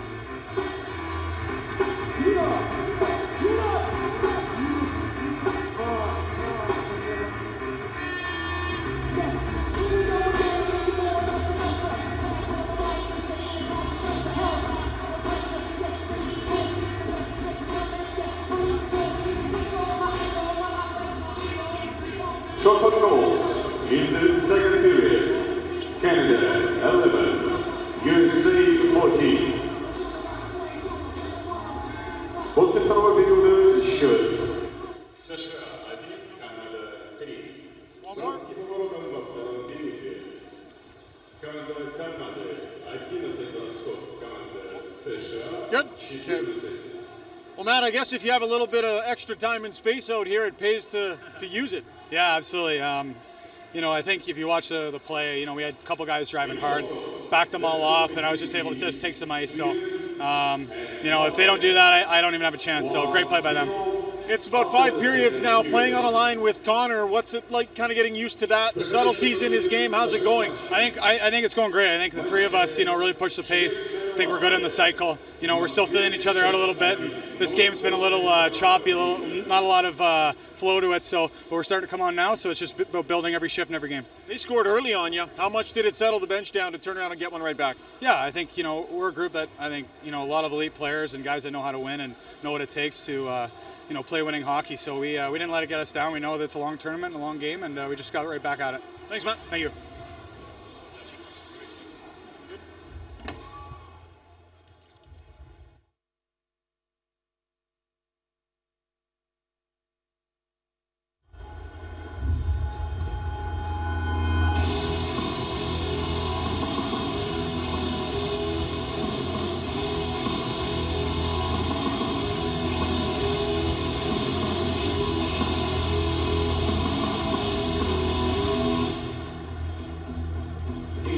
Встречаешь любые испытания.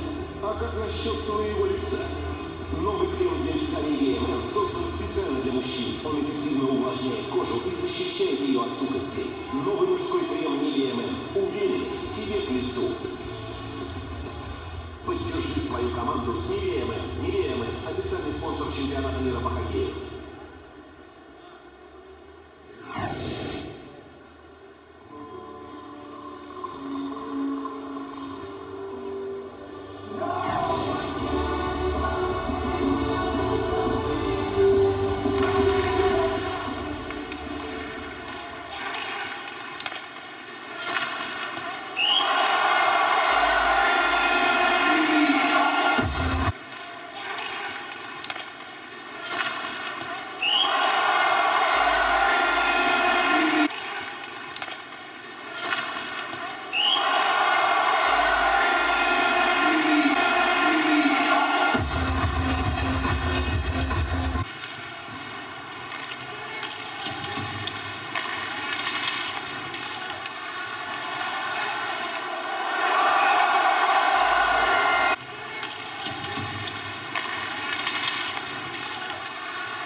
Он всегда скрытым взглядом, его хватка не вызывает сомнений.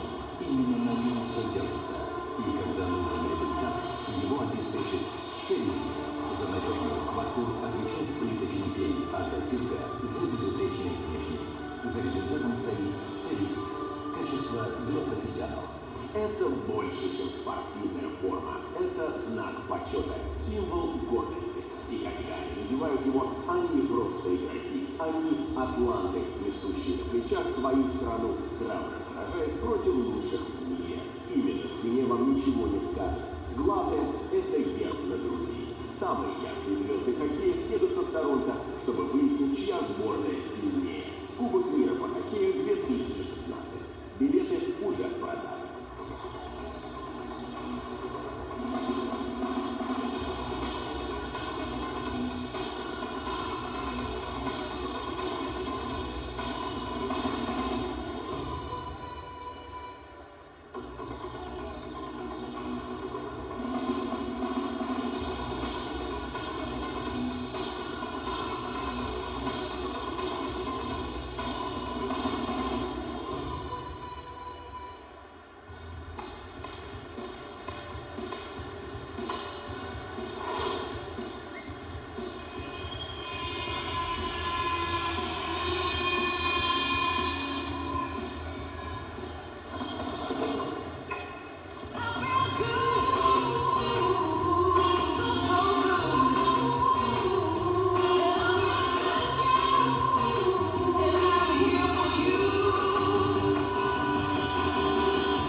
Coach Bill Peters talking strategy with Matt Duchesne, who was one of the Canadian goals. Peters joking with us that it's a crash course trying to get things installed. He says if we get a 5-on-3 or face one, we have not practiced that yet. Coach on the fly. Draw a diagram. Trust your instincts, man. Nope. Well, while everybody generally knows where they're supposed to be, everybody has a different way of applying it. Every coach has a few tweaks here and there, and everybody's pretty much in the same boat, however. Teams begin the third period, 5-on-5, still to come tonight here in St. Petersburg. We'll get our first look at Team Finland against Belarus. The Finns have a very good team and a number of young players. Trying to become the first nation ever to win the under-18s, the World Junior, and the World Championship in the same year. They do seem to be in a bit of a sweet spot right now, don't they? They've got just such a depth of players that I don't remember them having. They've always had really good players and a lot of them, but they're now got some players at the high end that maybe they just didn't have in the past. Country of 5 million people. 2 of the last 3 World Junior gold medals. They won this tournament back in 2011. As Larkin comes in, got tied up there by Marchand. And the loose puck is knocked down by Ceci. Picked back off by Hanifin with a quick shot. He missed wide. Chris Weidman down to Maroon. Patrick Maroon, the American goal this afternoon. Just after 6 o'clock local time in St. Petersburg as Hanifin comes in. And Maroon feeds that back, but out of the reach of Matthews and back down to the U.S. zone. On the loose puck is Jordan Schrader. Spins away from Ceci. Schrader got knocked down by Ceci. And Maroon reaches in carefully after being penalized twice so far in this game. And the puck squeezed by Hanifin and back down to the U.S. zone. Shots were 14-11 U.S. in the second period. Canada got the goal from Matt Duchesne to extend the lead to 3-1. Now, when it was 2-1 early in the period, the U.S. had several chances to tie. Talbot was really sharp. Kyle Connor had it stripped away there by Mike Matheson. And Connor back with it. Fans in Winnipeg excited to see him. As Comfort picks it back up. The centering pass goes to Connor, but he fans on the shot. And although it's not set in stone, Patrick Lyon, a pretty good chance he winds up in a Winnipeg uniform as well. Gallagher spins off the check with Comfort. And Gallagher now swings it down to Boone Jenner. Turned around by Warsawski, and Matt Dumba has to retreat for Canada. Across to Matheson. Warsawski plays it around for Tyler Mott. That pass picked off by Stone. Another steal by Mark Stone. Sends it back in front. Right on a chance. Turned away by Kincaid. Sam Reinhart with sweet feed from Mark Stone.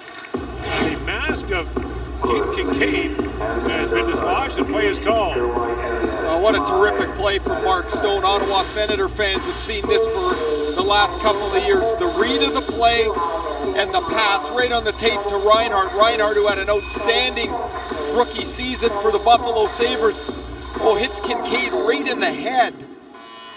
Kincaid ends up shaking the helmet as it falls off to get the strap back on, and Reinhart, who had 23 goals in his rookie season, he and Jack Eichel were really a breath of fresh air for the fast improving Sabres. Yeah, remember, under old international rules, anytime a goaltender was hitting the mask with a shot, play would automatically be blown dead. Now the referee has more latitude. Obviously, in that case, the mask came off, but if the goaltender appears dazed in any way, the referee can still call play. Here's Jake McCabe back with it. Was shaken up in the first period, return for the second. Slides it across to Vinny Hinostroza. His centering pass knocked down by Matt Hendricks. He was poke checked there by his Edmonton teammate, Cam Talbot. Now a chance. Hinostroza off the outside of the goal frame. Chipped up by Reinhart, knocked down by Shea. And Morgan Riley has it back and plays it back to the U.S. zone. And Scheifele broke in quickly on Shea.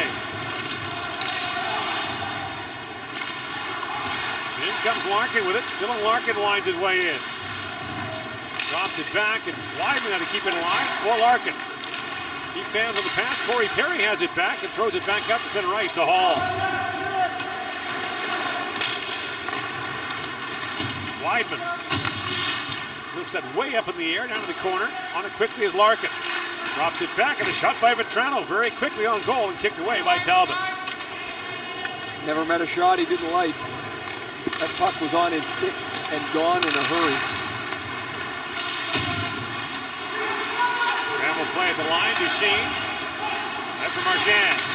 Brad Marchand holds, plays it down low, but picked off by Foligno. Left pass scored by Brassard. Derek Brassard. Across the top with it. Right on the line. Brassard swings it back across for Duchesne. Spins off Weidman. Weidman stays with it. And now Marchand picks it up for Canada. Brad Marchand. He falls. Matheson trying to keep it alive. The puck bounces into the Team USA bench. Recapping the goals this afternoon. Patrick Maroon on the power play gave the United States a 1-0 lead. 31 seconds later, Taylor Hall on a nifty feed from Derek Brassard made it 1-1. Brendan Gallagher on his 24th birthday made it 2-1, and this beauty from Matt Duchesne in the second period gave Canada its current 3-1 lead. The Gallagher-Duchesne goals, very similar. Up top, good release.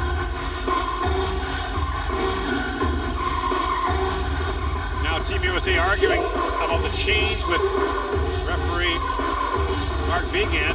The U.S. is the home team, has the last change, but you've got to make it fast here with international rules. They still have the fast face-off here. It's kind of gone by the wayside of the NHL. Well, more than kind of.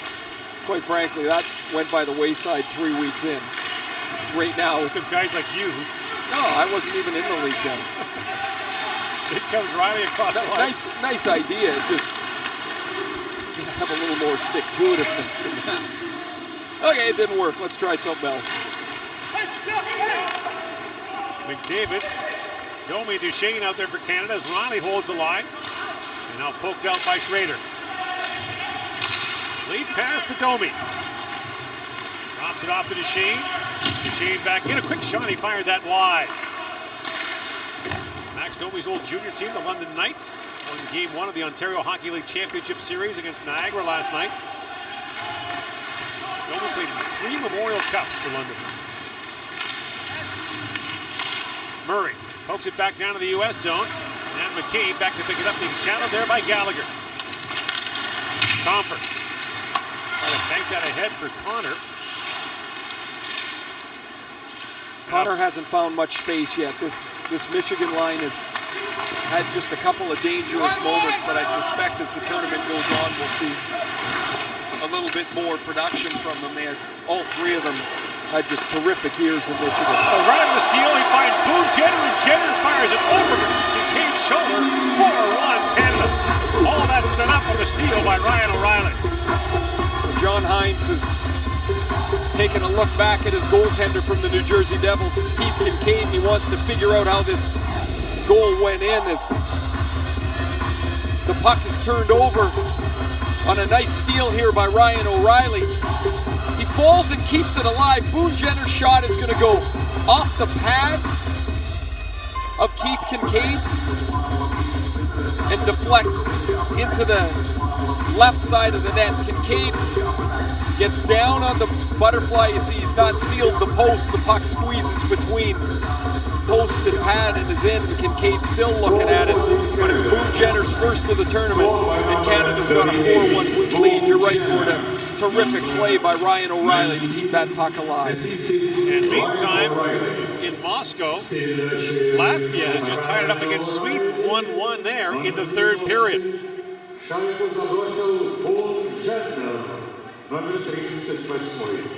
A couple assists for Ryan O'Reilly tonight. 4 goals on 29 shots for Canada. Here's Matheson with it. Drops it back for Dumba. And again, under IIHF rules, 3 points for a win in regulation, 2 for a win in overtime or a shootout. We see that determined placings lots of time. As Matthews comes in, bounces high in the air. And Estroza picks it back up. And Matthews took it away from him, bangs it back out to center ice. And you get a 2-point win instead of 3 sometimes, you wind up in a tighter quarterfinal match. We saw that for the U.S. a couple of years ago at the World Junior Tournament in Canada. In comes Weidman for it, tries to center it, and flipped it wide. Corey Perry drops it back, picked off by Larkin. Tied up there by Tanev. Larkin stays on it. His centering pass goes off the leg of Perry and back down to the U.S. zone. Warsofsky. Brings it around for Broussard. A very different feel this year, the World Championship, as opposed to last, when you had Canada playing in the same pool as the home teams. So the Czechs and their boisterous fans. The energy will be in Moscow. The U.S. or the Russians out will play the Czechs tonight. Expect to be a few Finns here. Yes, not far away from Finland, about a 4-hour train ride away. St. Petersburg is a great place, so I suspect they'll have some support here. Now McDavid wraps it around, flips it back to Matheson, the rolling puck skipped over his stick. There are probably still Finns wandering the streets in Helsinki after their World Junior win back on January the 5th. 1 second, wasn't it? To see just the way the game ended, the tournament that they had. Tied up with 6 seconds to go in the third period. The Finns went into overtime. Marchand unloads a shot, kicked away by Kincaid. Matheson looks for the bounce off the end boards, doesn't get it. And Dumba tries to drop it back. Tyler Mott races to it for Team USA. In comes Mott looking for help, nothing coming. Mott has to spin back. The centering pass for Connor missed. At the line, held by Mott. The long shot goes wide. But Connor closed quickly there on Brad Marchand. And now Matt Dumba picks out the loose puck. Kyle Connor is 6'1", but he's got a real lanky stride. Like he appears to be bigger the way he covers the ice.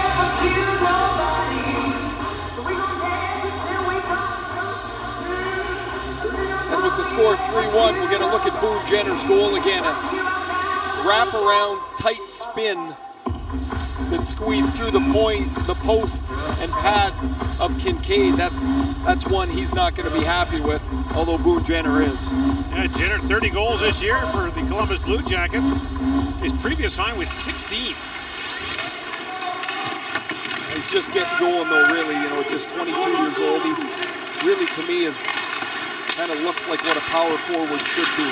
Another Columbus Blue Jacket, though, who really dogged by injuries in the first couple of years of his career. Well, we're going to add a forward here in the draft. Seems like it's going to be Puljujärvi, as there's the first over-the-glass penalty of the tournament.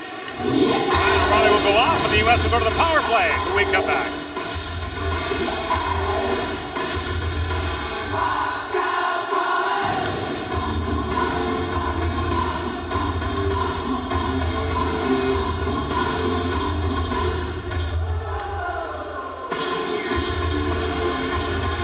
Team Canada, number 90, Ryan O'Reilly, 2 minutes penalty for delaying the game. За выброс шайбы за пределы площадки малым штрафом наказан игрок команды Канады Райан О'Райли, номер 90.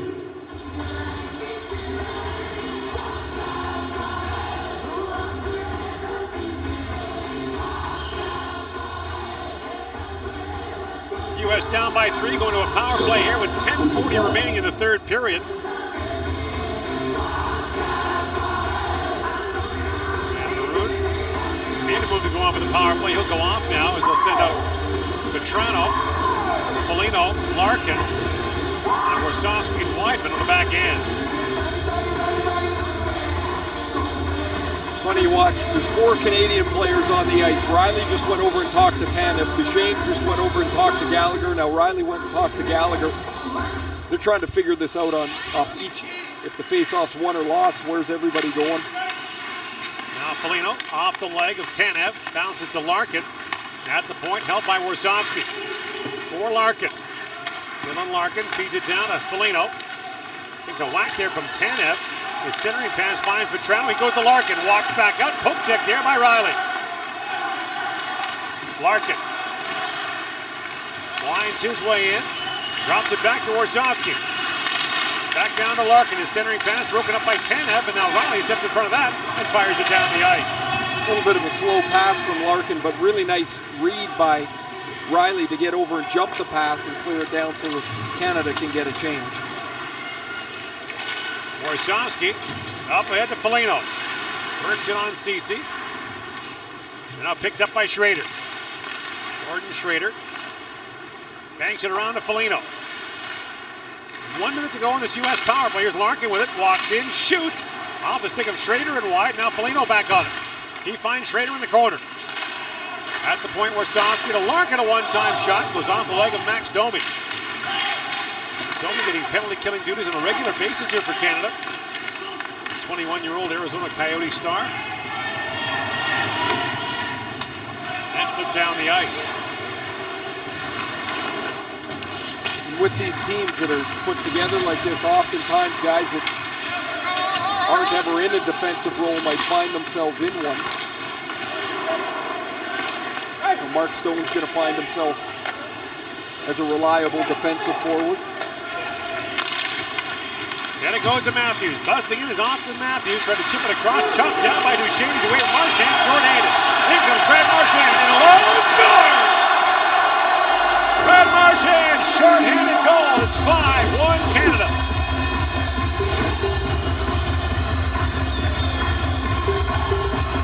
We talked in the second period that this duo of Duchesne and Marchand might be a problem short-handed for opposing teams. Marchand with 6 short-handed goals in the regular season is going to jump on the loose puck. Matthews' pass was deflected out of the air by Matt Duchesne. Marchand backs Kincaid up into the net and beats him through the 5-hole, and it's 5-1 Canada. Brad Marchand and Jonathan Taves are the only 2 players in the NHL who have scored at least 20 power play goals and at least 10 shorthanded goals in the last 4 seasons. That's a double threat. You mentioned 6 shorthanded goals this year out of his 37 for the Boston Bruins. What makes it impressive too for Marchand is he doesn't play a lot on the power play, certainly not on the first unit this past year. A lot of his danger was 5-on-5 or short-handed. Matthews' pass is knocked out of the air. Nice eye hand by Duchesne. And look at Marchand smell the open ice, and he's able to get into the clear past Noah Hannafin.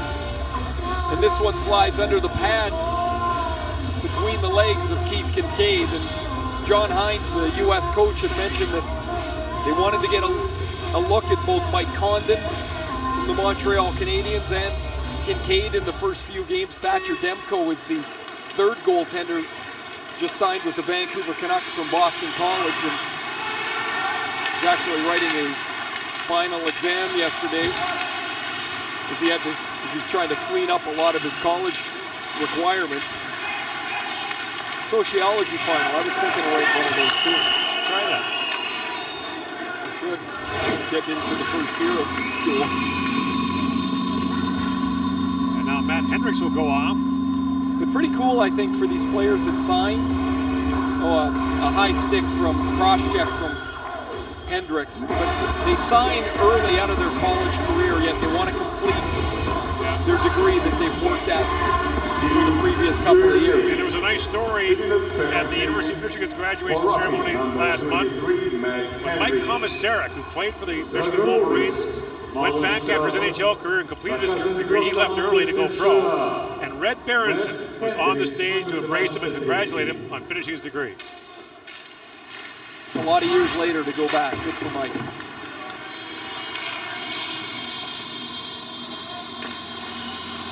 Well, what was once a close game at 2-1 midway through the second period, U.S. having some really good chances to tie it, is now spread out. As the 2 goals here, Jenner and Marchand shorthanded, have made this a pretty comfortable 5-1 Canada lead. In comes McDavid with it now. Connor McDavid on the power play down to Hall. Back to McDavid, who works it in. At the point, Dumba shoots, his stick blows up on it. The line line is held by Stone as Dumba makes way to Riley. McDavid for Scheifele, ripped that high and wide. McDavid back on it. Connor McDavid winds his way in, back to Hall. For Riley. Across to Stone and unloads and pounds that wide. And diving forward is Hall, who can't quite get there, and Morgan Riley picks it back up. Morgan Riley, we've got lots of ice time in this tournament for Canada. We'll likely lead the defenseman in minutes per game, and that's going to be the story for him with the Toronto Maple Leafs next year as well. Probably for a few years, 6-year extension for Riley just after the season. Perry winds in, drops it down to Duchesne, centering pass, and pitching it is Riley who fired that wide. Back is Brassard. Derek Brassard winds his way in. To the goal line for Perry, who centers it. Duchesne with a second whack. It goes off a leg and wide, and Tyler Mott bangs it back down the ice. 6.5 to go here in the third period. Canada has scored 5 straight goals in the game after Patrick Maroon opened the scoring early for Team USA.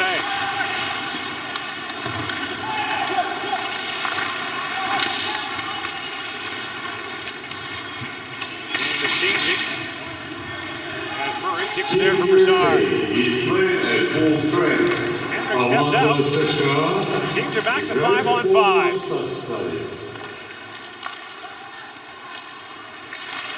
Jenner knocks that down. And in comes Brady Shea for it. Jenner's other experience for Canada internationally.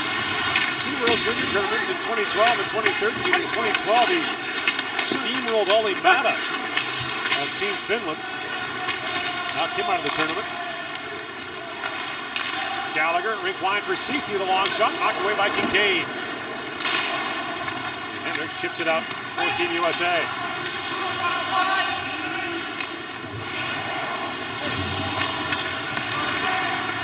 Was a gold medalist for Team USA in that 2013 World Junior. What a Team USA lineup that was. Johnny Goodrow up front. Seth Jones on defense, among others. John Gibson in goal. Gibson put on quite a performance. Maybe one of the most dominant gold medal game performances we've ever seen. Is Gostis there on that team too? Yeah. Yeah. And this throws it, pops it off to Murphy. I'm just trying to remember of all the difficult names that the U.S. team had. Well, Brady Shea was on it. Yeah. We had never seen that name before. And the other defenseman on that Team USA club was Jake Trouba. Right, Trouba had a fantastic tournament. That'll be the core of coming Olympic teams for Team USA if NHL players go. As Hall hands it back for Canada to the line for Brassard. That's much the topic here at this World Championship, whether or not NHL players will go to coming Olympics. Federation heads are concerned about it, how they'll put teams together for coming Olympic Games. 4:11 to go here in the third period in St. Petersburg.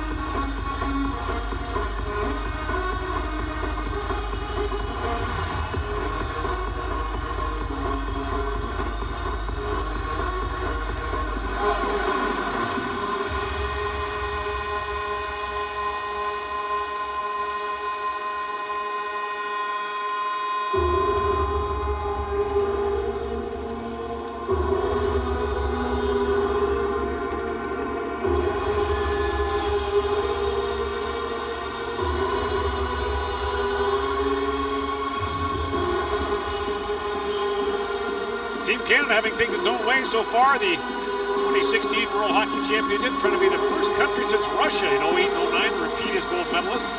Last year, Canada posted the perfect 10-0 record and cashed a nifty 1 million franc bonus from a Swiss bank in the first year of that promotion. Is that still going on? I'm not sure. That might be a one and done. You got to think out of the gate that was not expected. The insurance company might have called a halt to that one. Face off one by Brassard for Hall. The centering pass broken up by Schrader. Later tonight in Moscow, the Russians will take on the Czechs here in St. Petersburg. Ray and I will be here for Finland and Belarus. All 64 games of the World Championship this year available on TSN as Hannafin shoots, and there's a crease violation against Patrick Maroon. They're going to give him an IIHF rulebook tonight to read before he goes to bed. He's through once, he's through twice.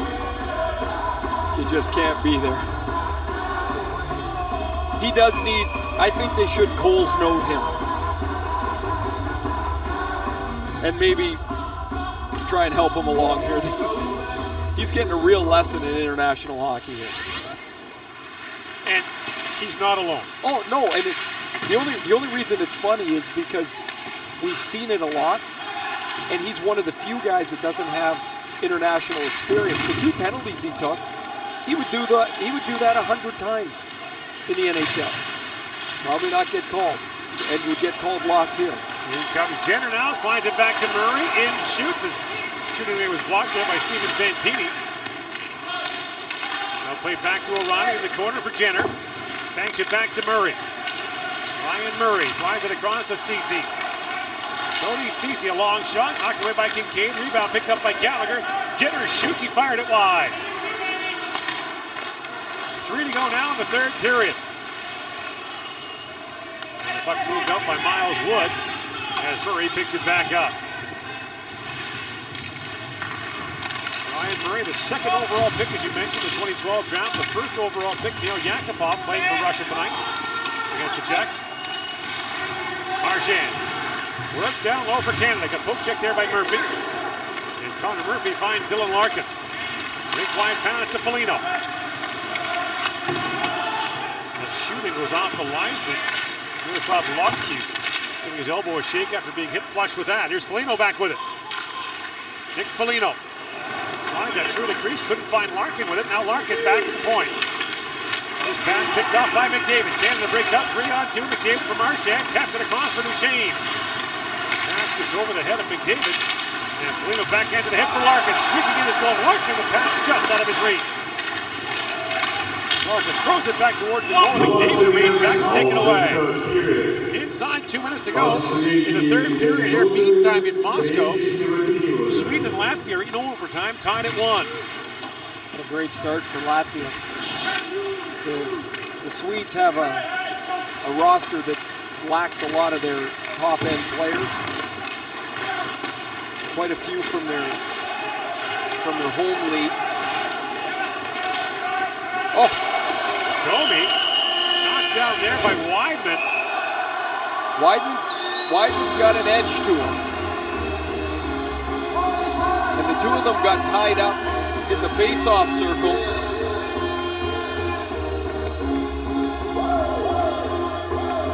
It looks like just Weidman is going to go for roughing.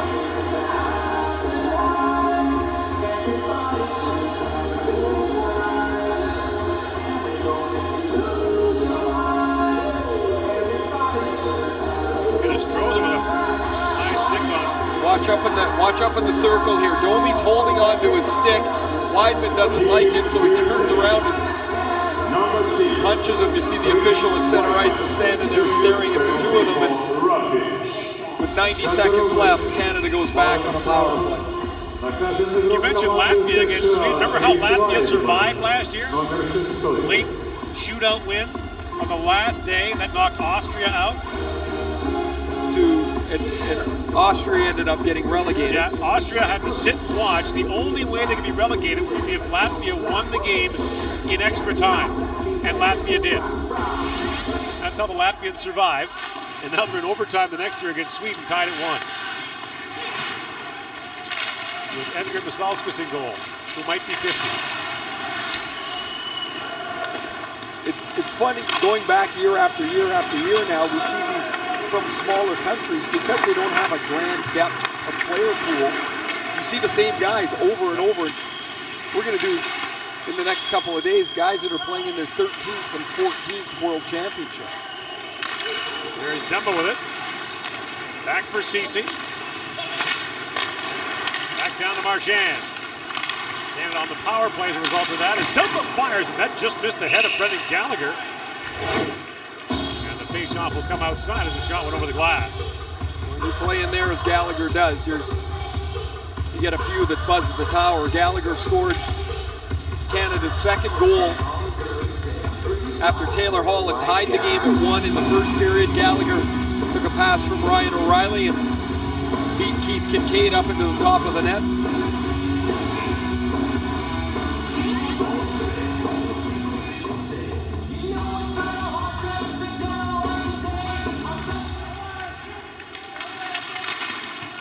Jenner rings it around, trying to find Stone. Down to Reinhart. Sam Reinhart, you mentioned 23 goals for him as a rookie with the Buffalo Sabres. Feeds it back to Riley, across for Murray. Ryan Murray didn't shoot, short side, just missed. And the puck back out to center ice. Shots are 33-25 in Canada's favor. Just 6-3 here in the third period. In comes Reinhart, drops it back for Jenner.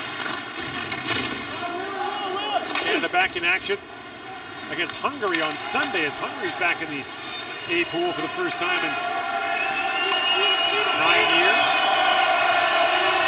And so Canada gives up the first goal to Team USA, comes back and scores 5 straight, and opens defense of its World Championship with a 5-1 victory over Team USA.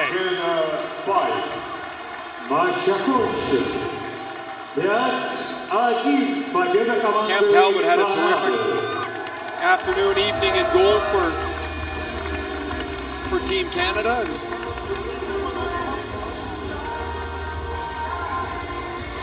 Really, after giving up the first goal and maybe some shaky moments in the first 8 or 9 minutes of the second period, Canada carried much of the play in the latter half of the game.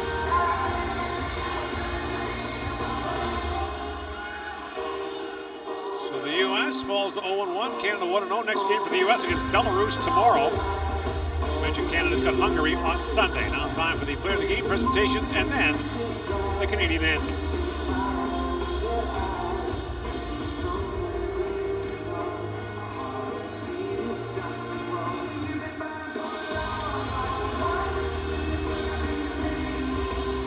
Dignitaries make their way out.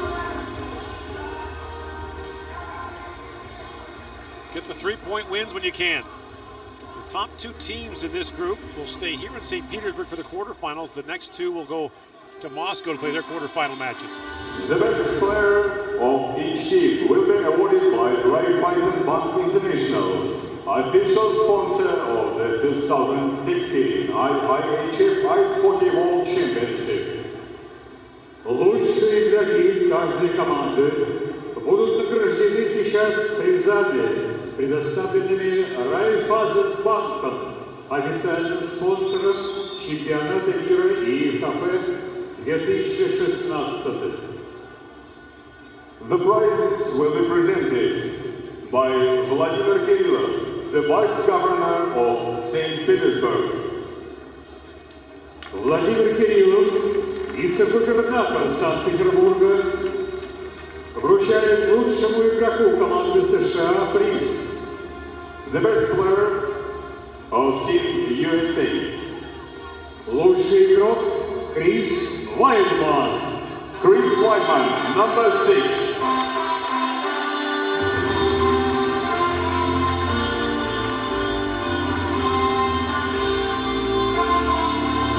The prize will be presented by Mr. Valery Larkin, the president of the St. Petersburg Hockey Federation.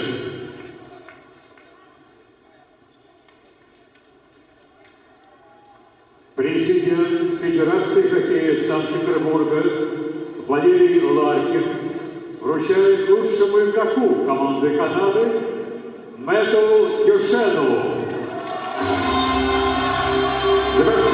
That's Matt Duchene, Canada's player of the game. By the way, Sweden beat Latvia in overtime in Moscow for 2 points for the Swedes.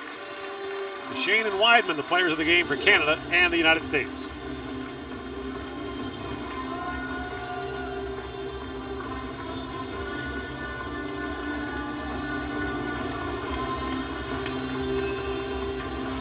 Ladies and gentlemen, please rise for the national anthem of today's match winner, Canada.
IIHF World Championship will continue today in Jubilee Arena at 2050 with the game Belarus against Finland.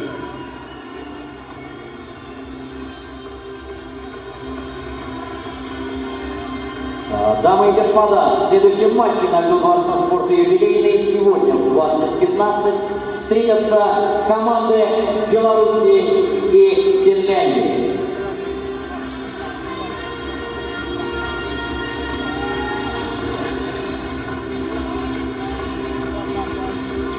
Ladies and gentlemen, let's give a warm thanks to volunteers for help organization of this match.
You guys are gonna want to talk to me anymore. It's brutal.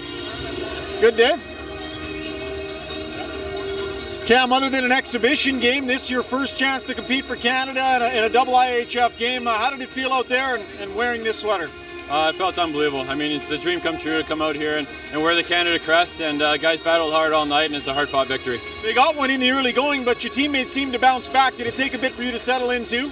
I felt pretty good. I just couldn't control that one rebound when Patty took it to the net. I mean, he's a big player. I know him from Edmonton, obviously, so I know what he can do around the net. He banged it loose, and but I knew the guys would settle down from there, and Halsey got a quick one back for us, and we didn't look back from there. One of the big adjustments for you is with the ice surface. What sorts of things are you finding out there with getting used to the different angles? Yeah, I think that's the biggest thing is the shots from the outside. I mean, sometimes you can get kind of lost if you find yourself too far out of your crease, and you leave some rebounds, and it's a little bit tougher to get back doors. So you got to play a little bit smart, a little bit more in control, and try to control the rebounds the best you can. Thanks, Cam. Thanks.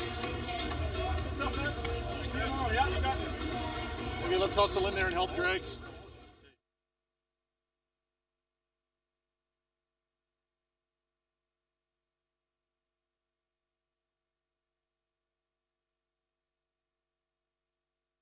Generic opening and close, right?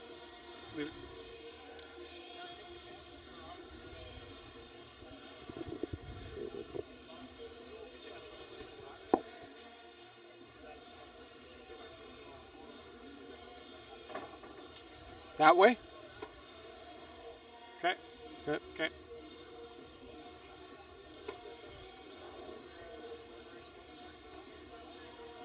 Okay.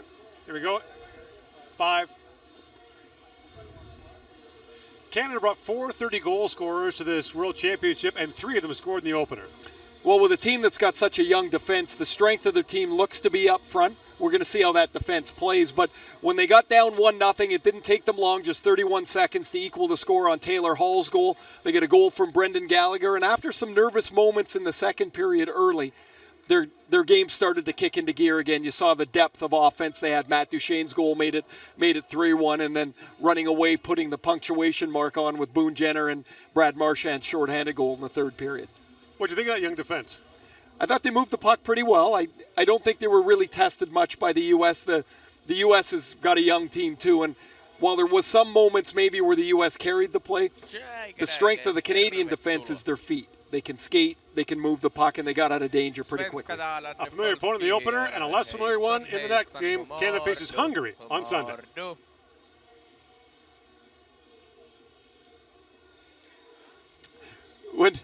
When you said a less familiar opponent, I'm like,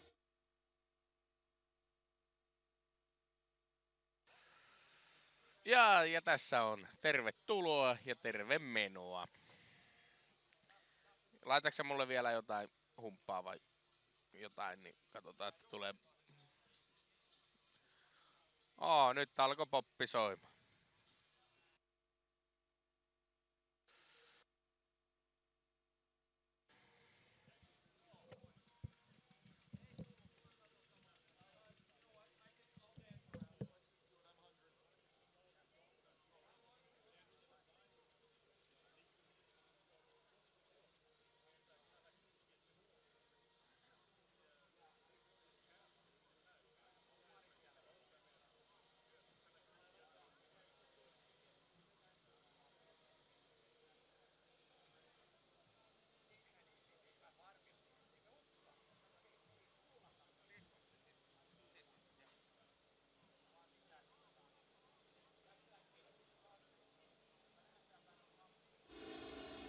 okay, do I say,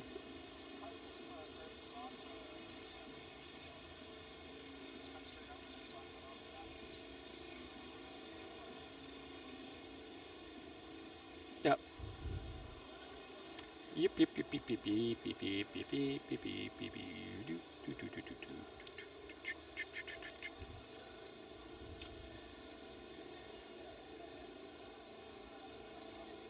Okay. I'll get to that next. Yeah, thanks. Okay, we'll get that good. Perfect, yeah. Nah! Okay, here we go.